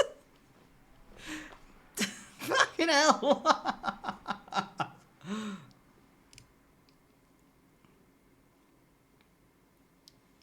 I called the Crown Prince of 𝐄𝐍𝐕𝐓𝐮𝐞𝐫 a naughty bush after previously running away from him. Even if he was not already planning to murder me, surely now he wants me dead. Please, Jane, could you please just call me Edmund again? Are the men in this novel very cunning or just strangely unbothered by insults? All the better for me. I just need to handle this situation very subtly, and there will not be any problems. Hello, Edmund. I was definitely not at all concerned that you were going to murder me on the spot. I am happy to call you by the name I definitely remember calling you. Edmund. Hello, Jane. I, too, am behaving very normally. I'm not at all nervous about seeing you again. I also definitely did not crouch down in a bush to be able to look you in the eye. Hi, Watermunes. How are you? Welcome, welcome. Just smash. It was perfectly normal for us to stare at one another through a bush for a long period of time. Bushes are very interesting. I said...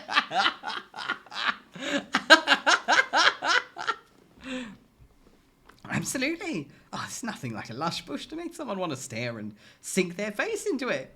Like we did. This is going very well. Still, I'll have to be careful because Edmund seems to be nearly as subtle as I am.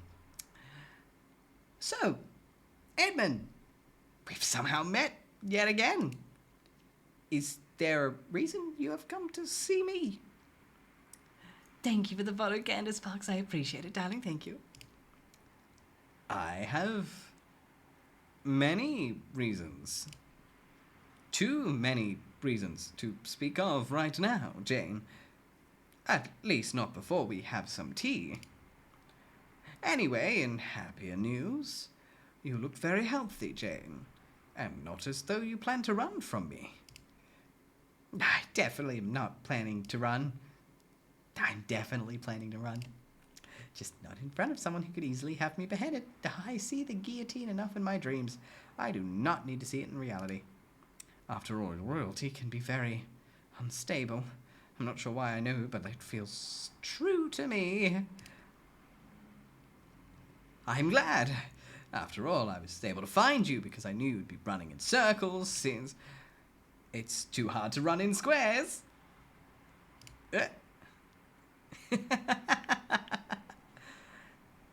You have such a great sense of humor. Oh, so do you. Fucking hell, it's a dad joke. Echo chamber. I quit. Oh, come on, Ghosty. Is this not the man of your dreams? I'm so glad to laugh with you again. Perhaps this meeting can bring more pleasure than pain.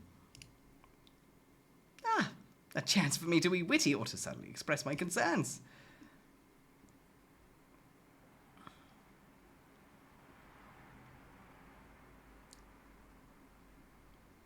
Yeah, fuck it. I'm snark all the way. Fuck. Well, only if you keep your blade sheathed. I only unsheathe my blade to polish it. This is deeply concerning. If Edmund is frequently polishing his blade, then that must mean he is frequently using his blade. How often do you polish your blade? Is polishing followed by repeatedly sheathing your blade in unsuspecting women? Repeatedly sheathing? Just polishing my blade takes all my energy. How could I? You are a swordsman, are you not? All crown princes are. How would you possibly be exhausted by polishing your sword? We were talking about swords. Oh my god, this man's talking about nothing. What else would we be discussing? Oh, we would be discussing something that has a lot of hard wood. What? The manor has very interesting architecture. I was able to get a much better look at the unusual designs in the manor when I was trapped in the entrance to this place.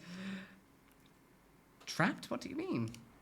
I tried to follow after you when you left, but the door closed and then locked behind you.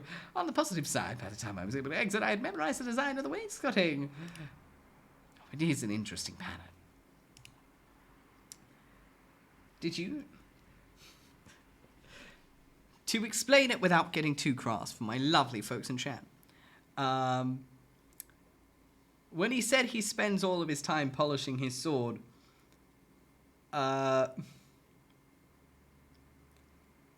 he's doing the one-armed workout. Anyway, did you know that there was wainscoting on the ceiling?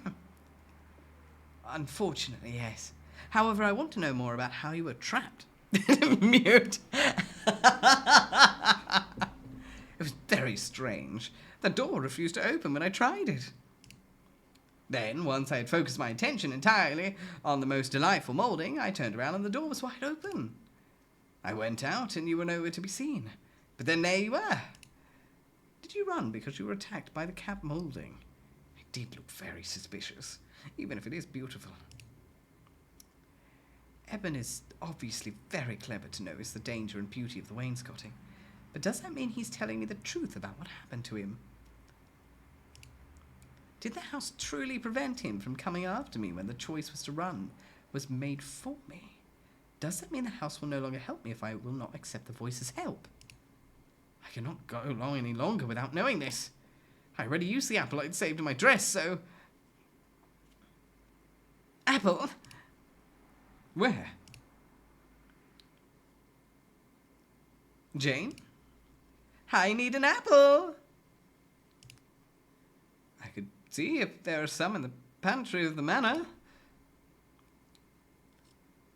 No need. The house still loves me. I'm very interested in hearing more about your thoughts on this house and how you managed to conceal an apple in that dress.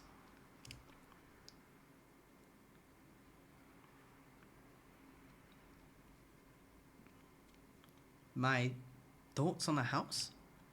Yes. This manor does not seem to be using the design that I had suggested, so I was wondering if you knew any good areas to visit. I've always enjoyed our debates about architecture. Well, that was because you enjoyed seeing me get so excited that I jumped higher than a house. Because a house cannot jump.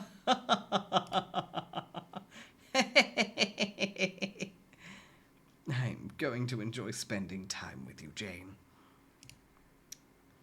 Edmund plans to spend time with me here? Why? I need to find more information.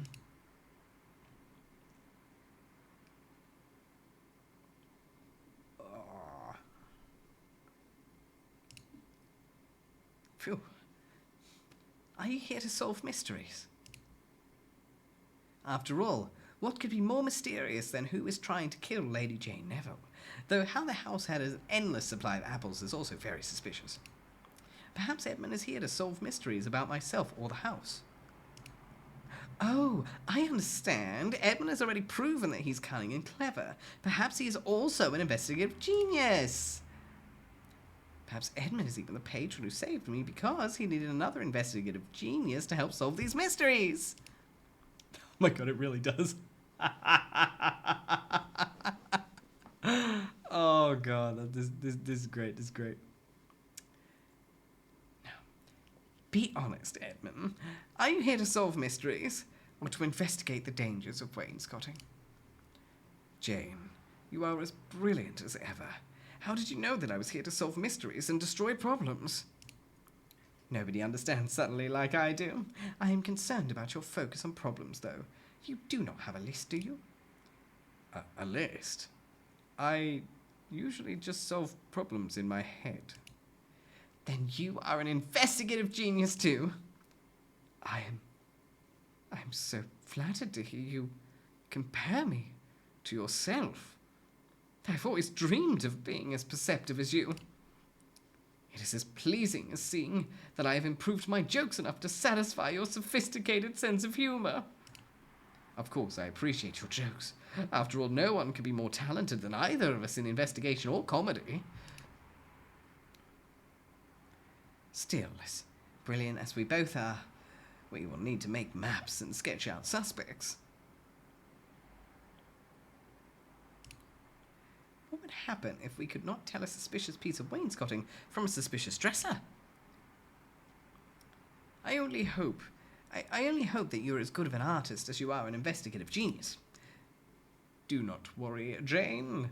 I will always be able to draw conclusions.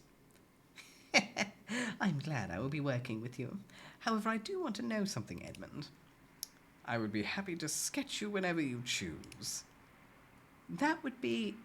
No, I will not be distracted. Why exactly are you here?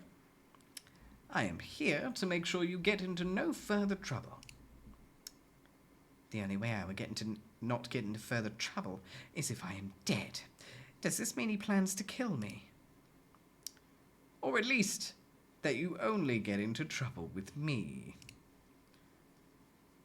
Trouble with you? Are you planning to cause my problems to mount? No, I intend to cause perfectly innocent trouble. Trouble that does not involve mounting in any way. My mind is always making perfectly innocent plans. Dear Lord! Mind out of the gutter, good sir! What sort of plans are you speaking of? Our plans? After all, we always lovingly discussed our plans for the country together.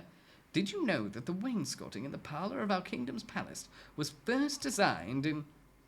Evan and I had plans for the country? What was our relationship to one another? Yes, Bear! The only people who plan together are people who are intimately involved. Was I as an investigative genius? Did I serve as an aide to the crown? Was he my fiancé? Jane, are you all right? You seem lost in thought. Pardon me? Forgive me, but have you forgotten our past plans? Did your time in prison harm your memory? Edmund knows that I was in prison. This is an alarming thought for later, but I have an even more alarming immediate concern. I cannot let anyone know that I do not remember this terrible story, or even more importantly, that I am not actually Lady Jane Neville. Edmund must never realise that I am not the Lady Jane that he once knew. He and the other men might end up pricking me with their swords if they learn that I am not the woman they want me to be. How can I subtly distract Edmund from his suspicions?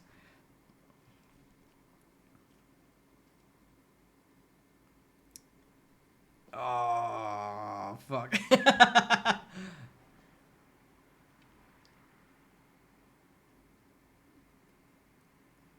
Fuck it.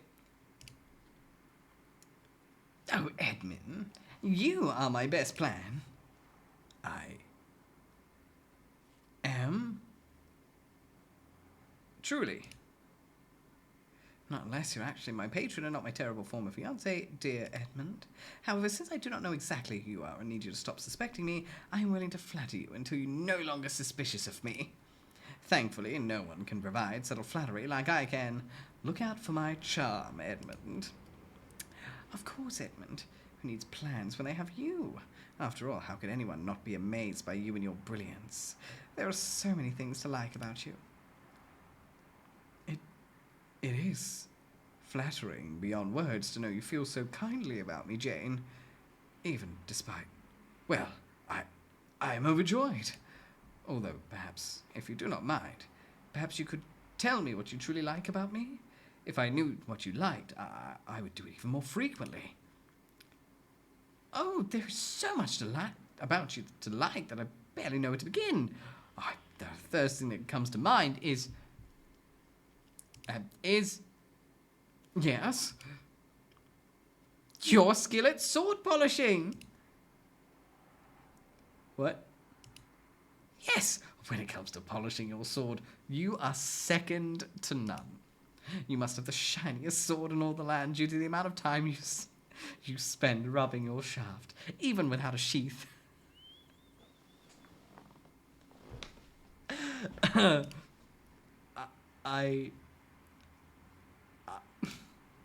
I've never known another man who polishes his sword as often or as thoroughly as you do, even without an opponent nearby. I must tell everyone of your deeds. Oh, I'm dying. Jane, no. Please. No need for false modesty. Edmund, all of our kingdom must know how firm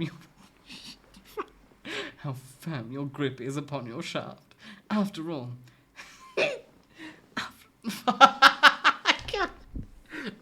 straight face. After all, you should whip it out at every opportunity. This is hard.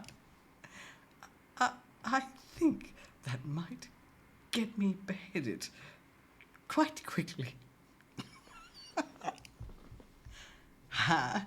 Like a swordsman of your caliber could lose a fight. After all, I know you would whip out your blade any time a young maiden like me is menaced. This is...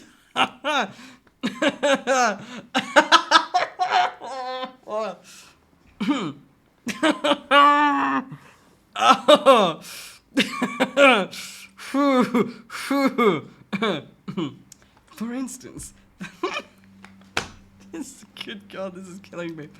For instance, that naughty bush just happens to be particularly enraging. It is.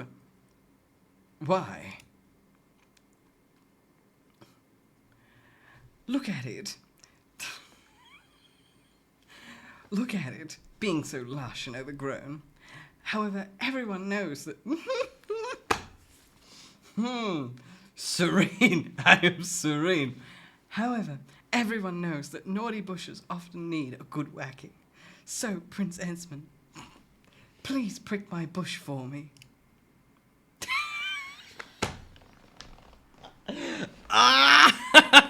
Am I dead? Is this what death is like? Go, Edmund, go! Keep on polishing and pricking. I think I have subtly flattered Edmund enough that he will not think about sheathing his blade in me. You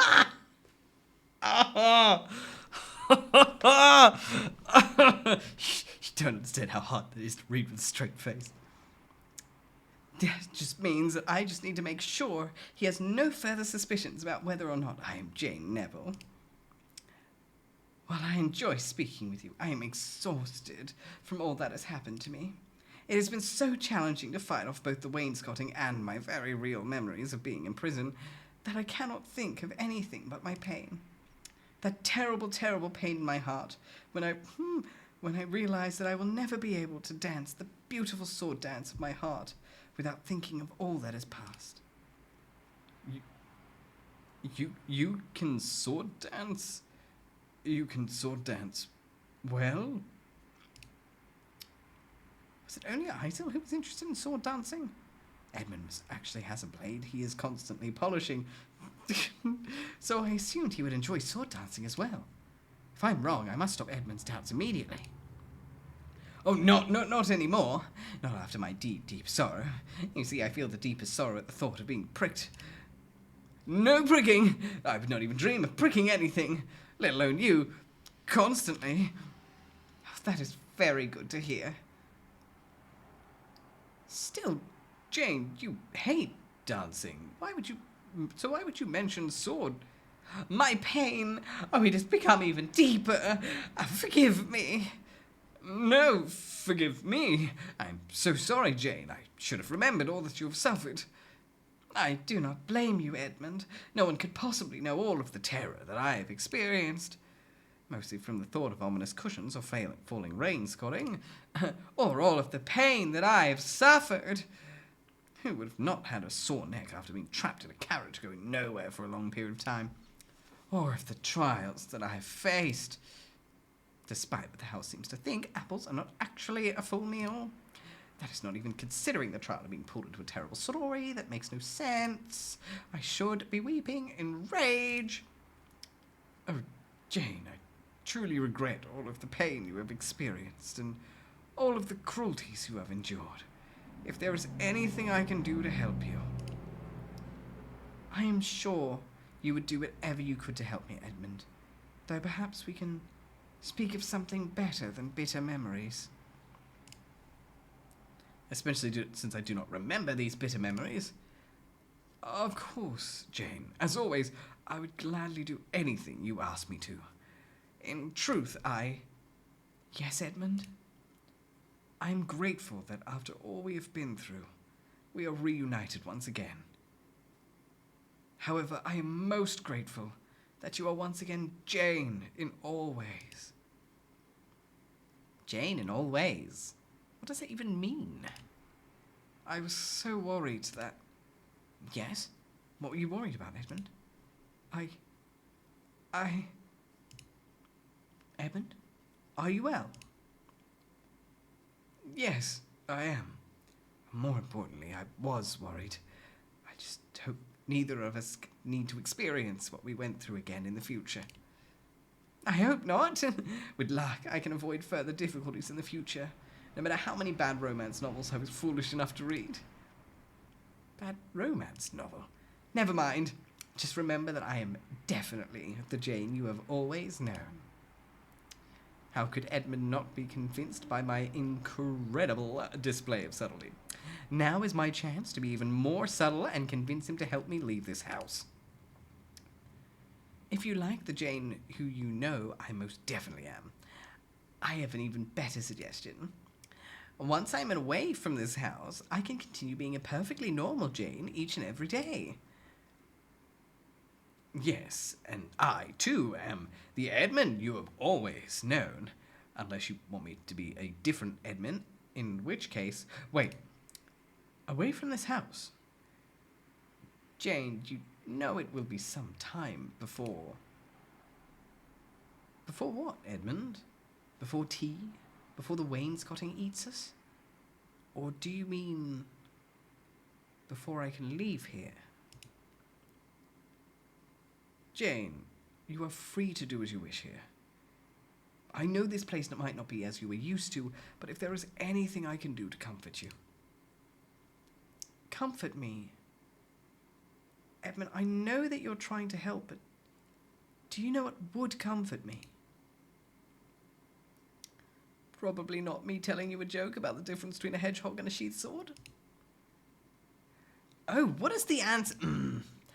On a hedgehog, the pricks are on the outside. No, you cannot distract me with your comedic genius. Be honest, Edmund. Why can I not leave the house as I please? Jane, I have no more ways to persuade you. However, please remember that I promised that you would not regret trusting me. Even if your father... My father? Yes, your father and mother would both want. Why should I care what they want? After all, the beloved family of Jane Neville has already demonstrated how much they care for her. Well, yes, your family has definitely shown how much they care for you. By not helping me when I needed them the most, and now leaving me to stay in a strange house in the middle of nowhere with a man who speaks nothing but pricking. Is that how you see the situation? Oh. I'm sorry, dearest Ghosty, but no. Oh, why does my head hurt?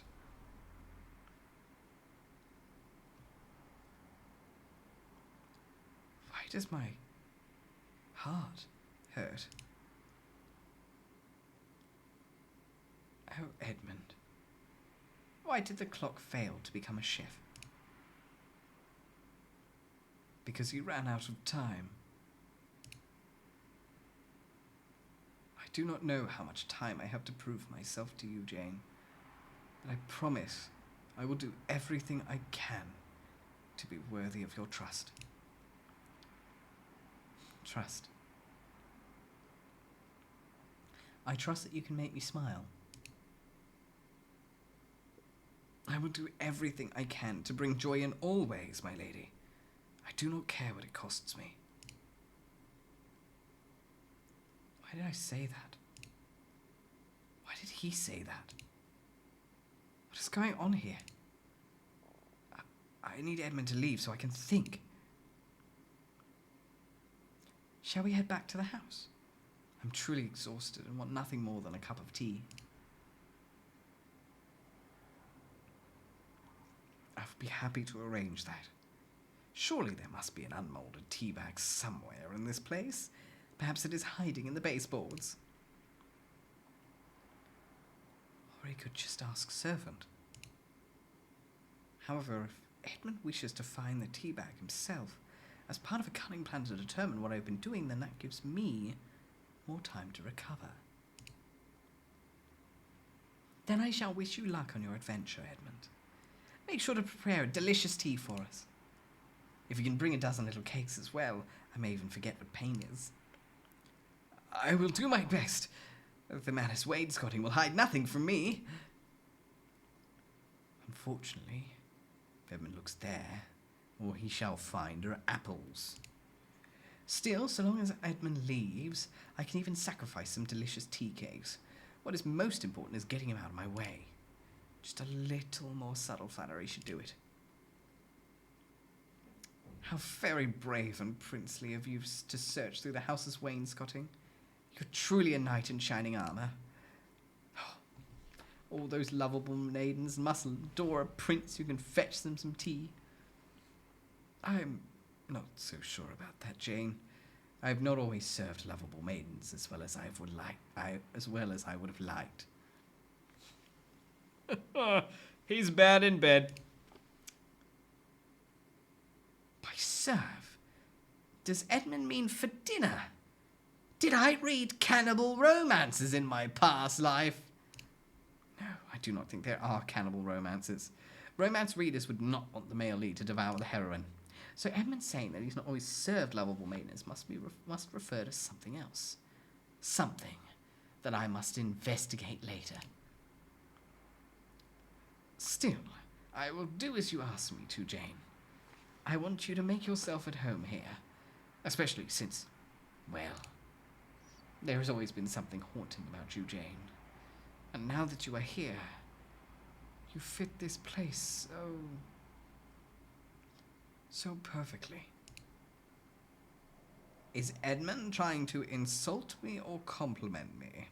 His subtlety may be more powerful than I imagined. Being compared to the house should be an insult since it's both murderous and decrepit. But on the other hand, Edmund appears to think the house is beautiful. He even complimented the moulding. Perhaps he's attracted to houses?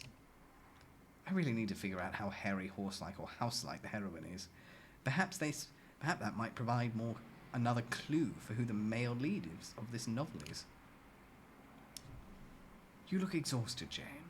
Let me brave this house for you. I will find the little cakes of your dreams. Well, that's not creepy at all. Little cakes, here I come. Yep, sure that's what he says when he's polishing his sword.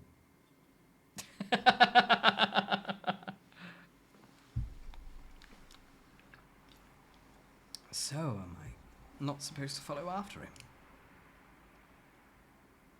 I thought you wished for a moment to think.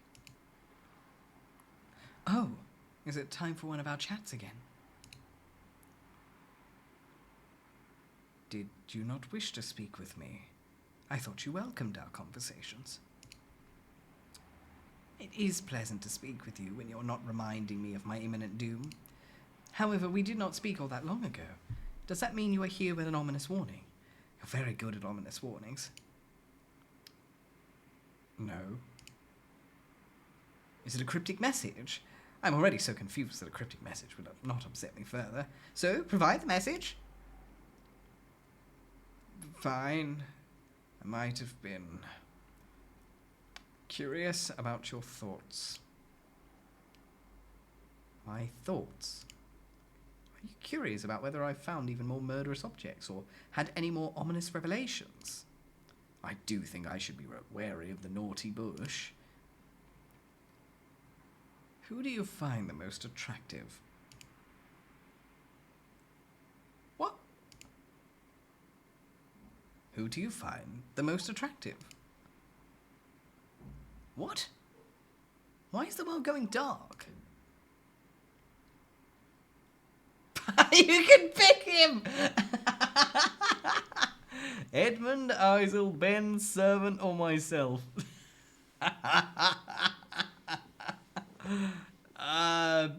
Servant, why not? Servant? I beg your pardon? How are you possibly shocked? They are far the most beautiful and interesting person in the house. By interesting, what exactly do you mean? Who else would have such a depth of knowledge about wainscoting and hardwood? I could listen to them talk about hardwood for years. Well, wainscoting is both beautiful and terrible. Only the wisest understand its dangers. I'm so glad you understand. Surely you must see how magnificent servant looked when they were discussing how pillows are nearly as ominous as cushions. I've never been so engaged by someone discussing the ways I could die. No offense intended. None taken. I can see the appeal. I still do not understand why servants said they could not fulfill all my appetites after we went to the bedroom. Did they know I would not be happy with just the house's apples to eat? Perhaps under different circumstances, your servant might provide you with other delicacies to taste? I do hope so. I'm getting thoroughly sick of apples. Or perhaps they will keep their tastes to themselves, unless you realize that what they offer is worth tasting. Seriously though, what was that? I asked you a question and you answered, like people do in conversation. Well, most people in normal conversations do not have choices whispered in their ear, while a voice makes strange noises indicating there's a time limit to reply. You did not like my musical indication of your remaining time? I've been told that my music is very unique. That is true, but why did you need to pressure me into a time limit anyway? This question did not seem like something that required me to think quickly. Besides, I thought you were going to stop forcing my choices. I was not forcing your choice, I promise. You just what? I'm very impatient. I cannot wait very long to know such important information. You think it is important to know who I am attracted to? I can understand the curiosity, since I am a very lovable lady who has excellent taste, and you probably wish to discuss your own attraction as well. Still, I am trying to avoid being murdered. I do not have time to contemplate how gorgeous everyone here is. I must focus on the danger around me, like the ominous warnings you previously provided. Danger. Like the danger hiding inside these men's trousers. What are you talking about? Oh, you mean the security measures that I was taking when I was searching for ominous cushions?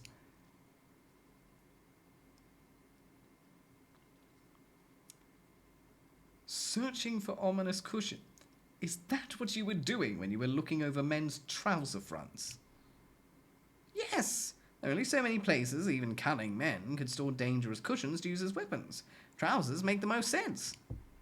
I'm very concerned about stuffing. That is a valid concern. Unfortunately, I could not find any cushions, no matter how hard I looked. So here I am, stuck with the potpourri horseman, the peeing hedgeman, and the human chandelier. So it seems. Can I not just lock them all in a room and have them prick each other?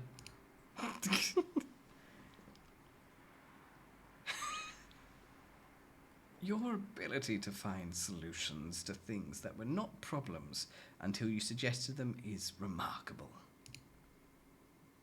Like my investigative skills.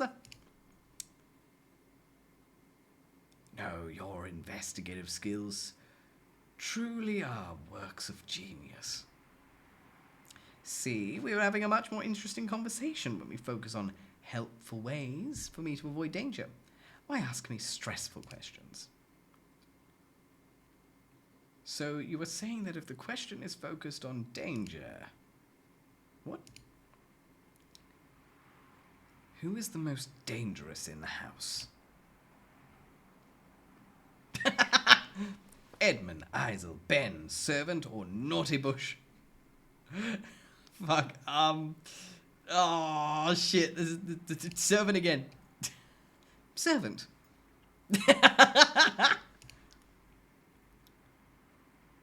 Interesting. You suspect the servant? What have they done to earn your distrust? Well, if you're going to if you're going to disagree with my answer, you should have not given me such a ridiculous question. Forgive me, my lady. I was only trying to be of service to you. Were you? Truly? I only wanted you to examine the dangers you face. Then I shall accept your apology and tell you what my investigative genius has revealed about servant. First of all, in bad romance novels, the servants are always scheming to destroy the people they serve. That seems very unfair to a group of common-born people who must live by the whims of their cruel masters. Oh, I agree. I think it is very unfair to write common-born servants as cruel schemers out to hurt their noble masters. Even so many terrible novels write butlers as scheming murderers and maids as terrifying creatures more obsessed with polishing swords than even Edmund. I'm not sure where common-born maids learn their sword skills, but they are obviously terrifying in these stories. I'm sure that if you meet a maid in this house, they will be somewhat different. Does that mean the maid will not teach me how to prick people into submission? Of course, have fun at work. And thank you for the care package, dear 𝐄𝐍𝐕𝐓𝐮𝐞𝐫. Alright, give it a save.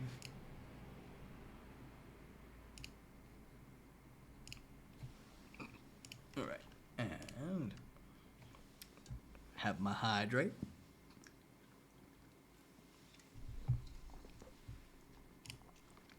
No, I will not be distracted. Mwah. The servant is a major suspect because this terrible story would absolutely have someone say the butler did it. And mean it.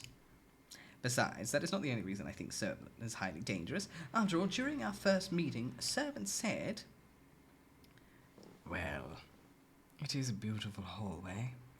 You are welcome to stay in it for as long as you like. So long as you do not mind what comes out of the wallpaper when you close your eyes." How could that not be suspicious? You did not think their words were honest yet witty. You do not understand. I do believe servant was telling me the truth, and that terrifies me. What do you mean? Servant knows about the house and its dangers. So, is servant trying to convince the house to work against me? Does servant want the house to devour me? Oh.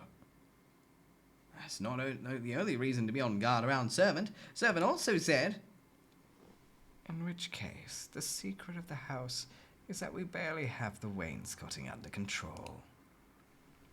If servant is working with the wainscoting, I may be doomed. The very walls may be attempting to swallow me." I admit that any fear of wainscoting is a reasonable fear. Exactly. Additionally, servant knows where I sleep and prepares my meals. If servant wants me dead, I will have to fight to avoid some horrible fate.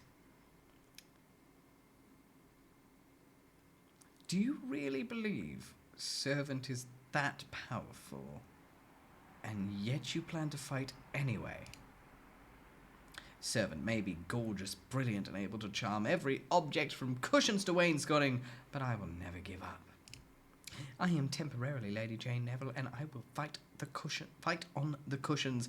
I will fight on the tea tables. I will fight on the ceiling. I do believe, my lady, that you can turn this story upside down. Thank you, ominous voice, for helping me collect my thoughts. I admit that while I was skeptical about your question, it did help me focus my investigative genius. That achievement justifies everything that I just experienced. Still, while I am thankful for your support, I somehow feel worse than ever. After all, even if I know who the most suspicious and probably murderous being in this manor is, I have no concrete evidence against them and no way to defend myself should they attack me. What could I even do?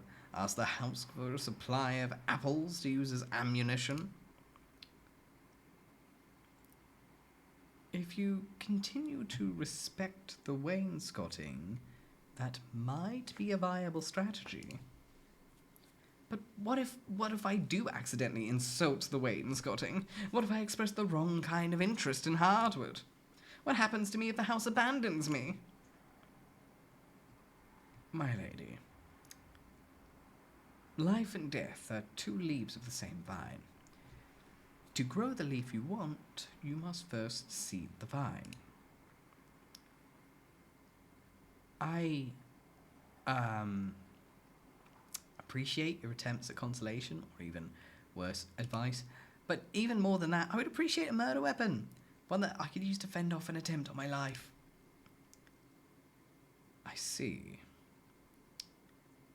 Does that mean you are willing to kill any of the inhabitants of this house, should they try to harm you? If I'm being truly honest, no. Yet that terrifies me because I do not believe that my enemy would hesitate to kill me. Worse still, my enemy has to be one of these people who are pretending to care for me. It is cruel to be trapped in a narrative beyond your control. I thank you for your understanding. There is something horrifying about being trapped within a character that a story is determined to destroy. I do not understand why someone would enjoy creating a character doomed to be destroyed, no matter what that character did. Unfortunately, there are those who believe that in order for themselves to win, someone else must lose. What a cruel and wrong way to see the world. If my investigative genius succeeds, everyone around me succeeds. Why would anyone want to destroy that success?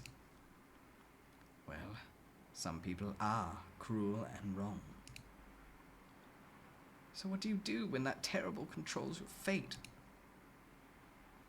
In the end, all anyone can do is make choices that reflect their values and decide which companions should join them on their journey. But what if one of those companions wishes to destroy me?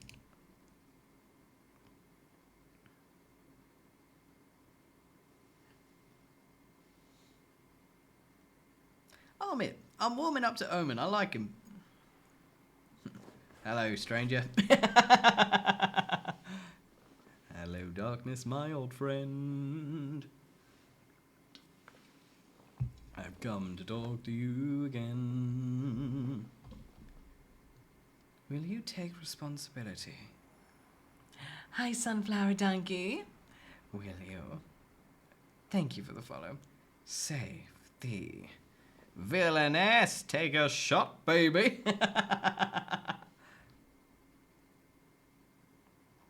Oh, creepy ass motherfucker.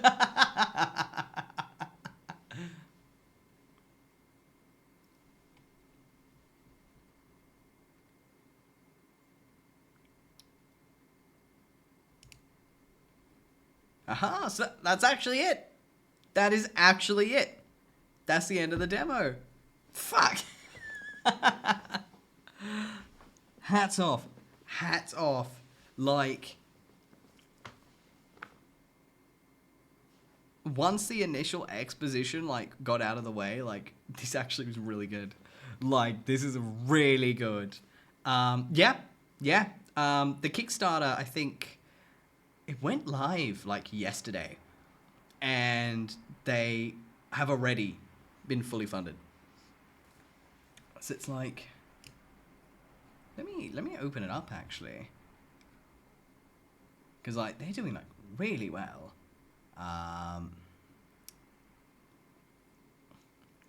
Hi, Sunflower. So yeah, it's like, let me hide game for a moment. Because yeah, this here is the Kickstarter. So like, they literally just went live. Yeah, no, they've gone beyond the goal already. And we'll admit, like, this here's gonna come out like, that's a bloody brilliant demo. Honestly, I ate that up. It's really good.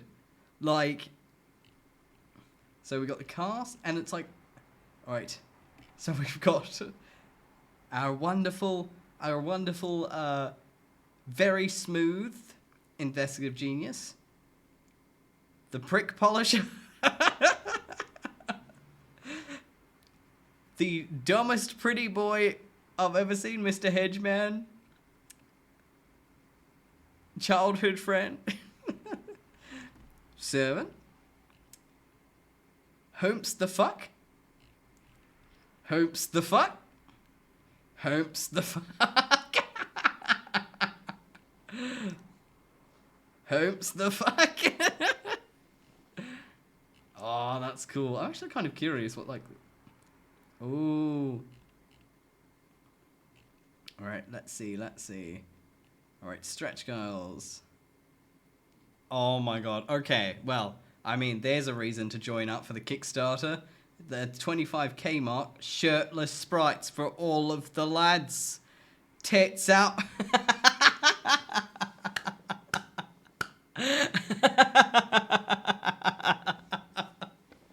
I can see why it was funded so fast. Okay, these are pretty cool. Actually, stretch goals. Teen sprites, extended flashbacks, more poses, animated animals, if we can call them that. More riddles, all bad endings animated, more romance, animated scenes. Oh, that's cool. Oh, that's real cool, that. Oh, that's nice. Oh, yeah, that's, honestly, good on them. Good on them. For, like, knocking out that Kickstarter, for real. I downloaded it on Steam. This demo came out, I believe, yesterday, so it's really new. It's really new. It's called Save the Villainess. And, yeah, this was really fun. And I will admit, as someone who, like, okay, like, I'm an ultimate gamer. I do like myself some ultimate games. But, like, it's not often that, like, I'll get to a point in the game, like, you know, at the end of stream, and be like, actually, like, fuck.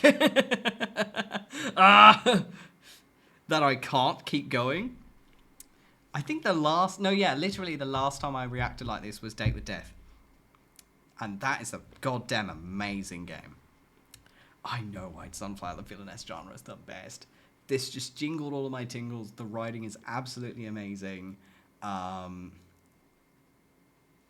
Massive props. If you want to play it yourself, download the demo on stream. It is absolutely worth it.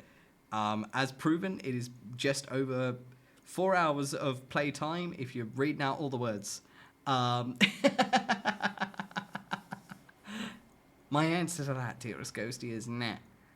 Hi, Slynator, how are you? Welcome, welcome. But yeah, I think here is a very good place to end it. We've just finished the round. It's just past midnight. Yeah, this is going to be fantastic when it comes out. Like, straight up, when it comes out, I would 100% love to play it. Absolutely. Because this full story would have me hooked. 100%. Damn well written. Damn well written. Massive props. Yeah. I'm chuffed. But yes, thank you guys so much for joining me for my little Save the Villainess stream tonight. I had a great time playing this with you guys. It was absolutely fantastic. Let me see if I can...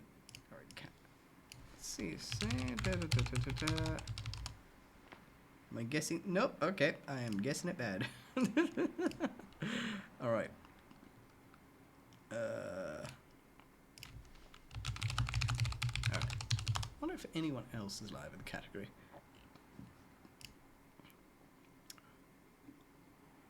Ooh, yes, perfect. Alrighty. But yes. Oh, Candace, got you. But yes, all right. Now that we have set up potential targets. Yes. All right. So let me check. Where's my stream schedule? All right. So my next stream here. Thank you for the hydrate, darling Kim. I appreciate. Thank you. My next stream here will be on Thursday, where we'll be playing Tears of Themis. I've never played it before, so we're giving it a crack. Tomorrow, however, I will actually be doing a collab. The EST times are updated. It's like, always remember, if you want to know the EST times on my schedule, you want to look at the second category.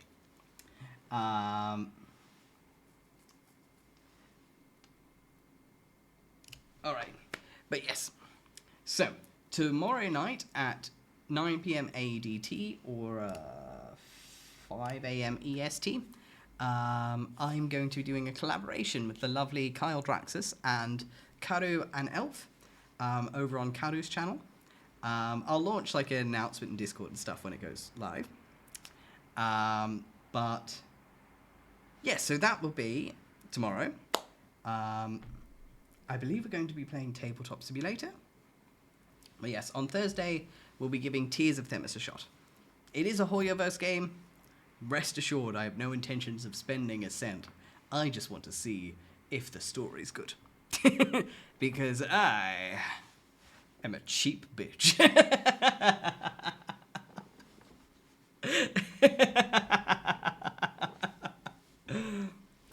But yes, so that's the plans ahead. Yeah, apparently Tears of Themis. I think that's been out for a while. Actually, it's an older one. I am 100% the kind of guy where like I was like we were playing like Sherlock Holmes: A Rose Amongst Thorns, which is a mobile game, a couple of weeks ago, and like we were literally like the game was like give us money, and like you can sit in like Hot Moriarty's lap, and I responded with, I'm a cheap bitch, and did not. Trust me. My stinginess will win against the Hoyoverse. It's a tough economy, all right. Yeah, literally, I think the only time we broke the paywall was Lola. Oh, and let's be honest, Ghost, it was so worth it. It was so worth it. Fuck, I'll sit in my own lap. Alrighty, so, without further ado, let me set up this raid. Let's see. Ooh.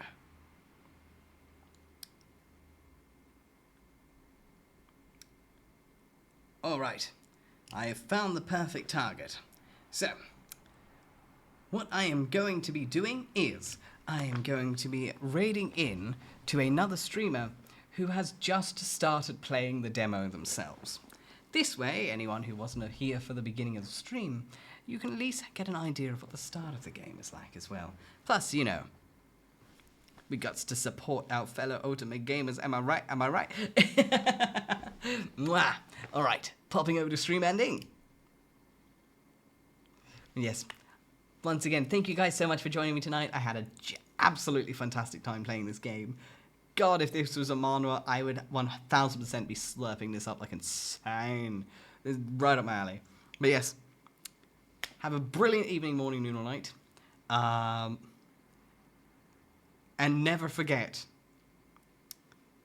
that prince masturbates way too fucking much.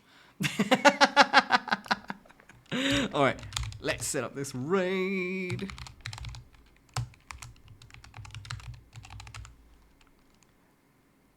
Alright.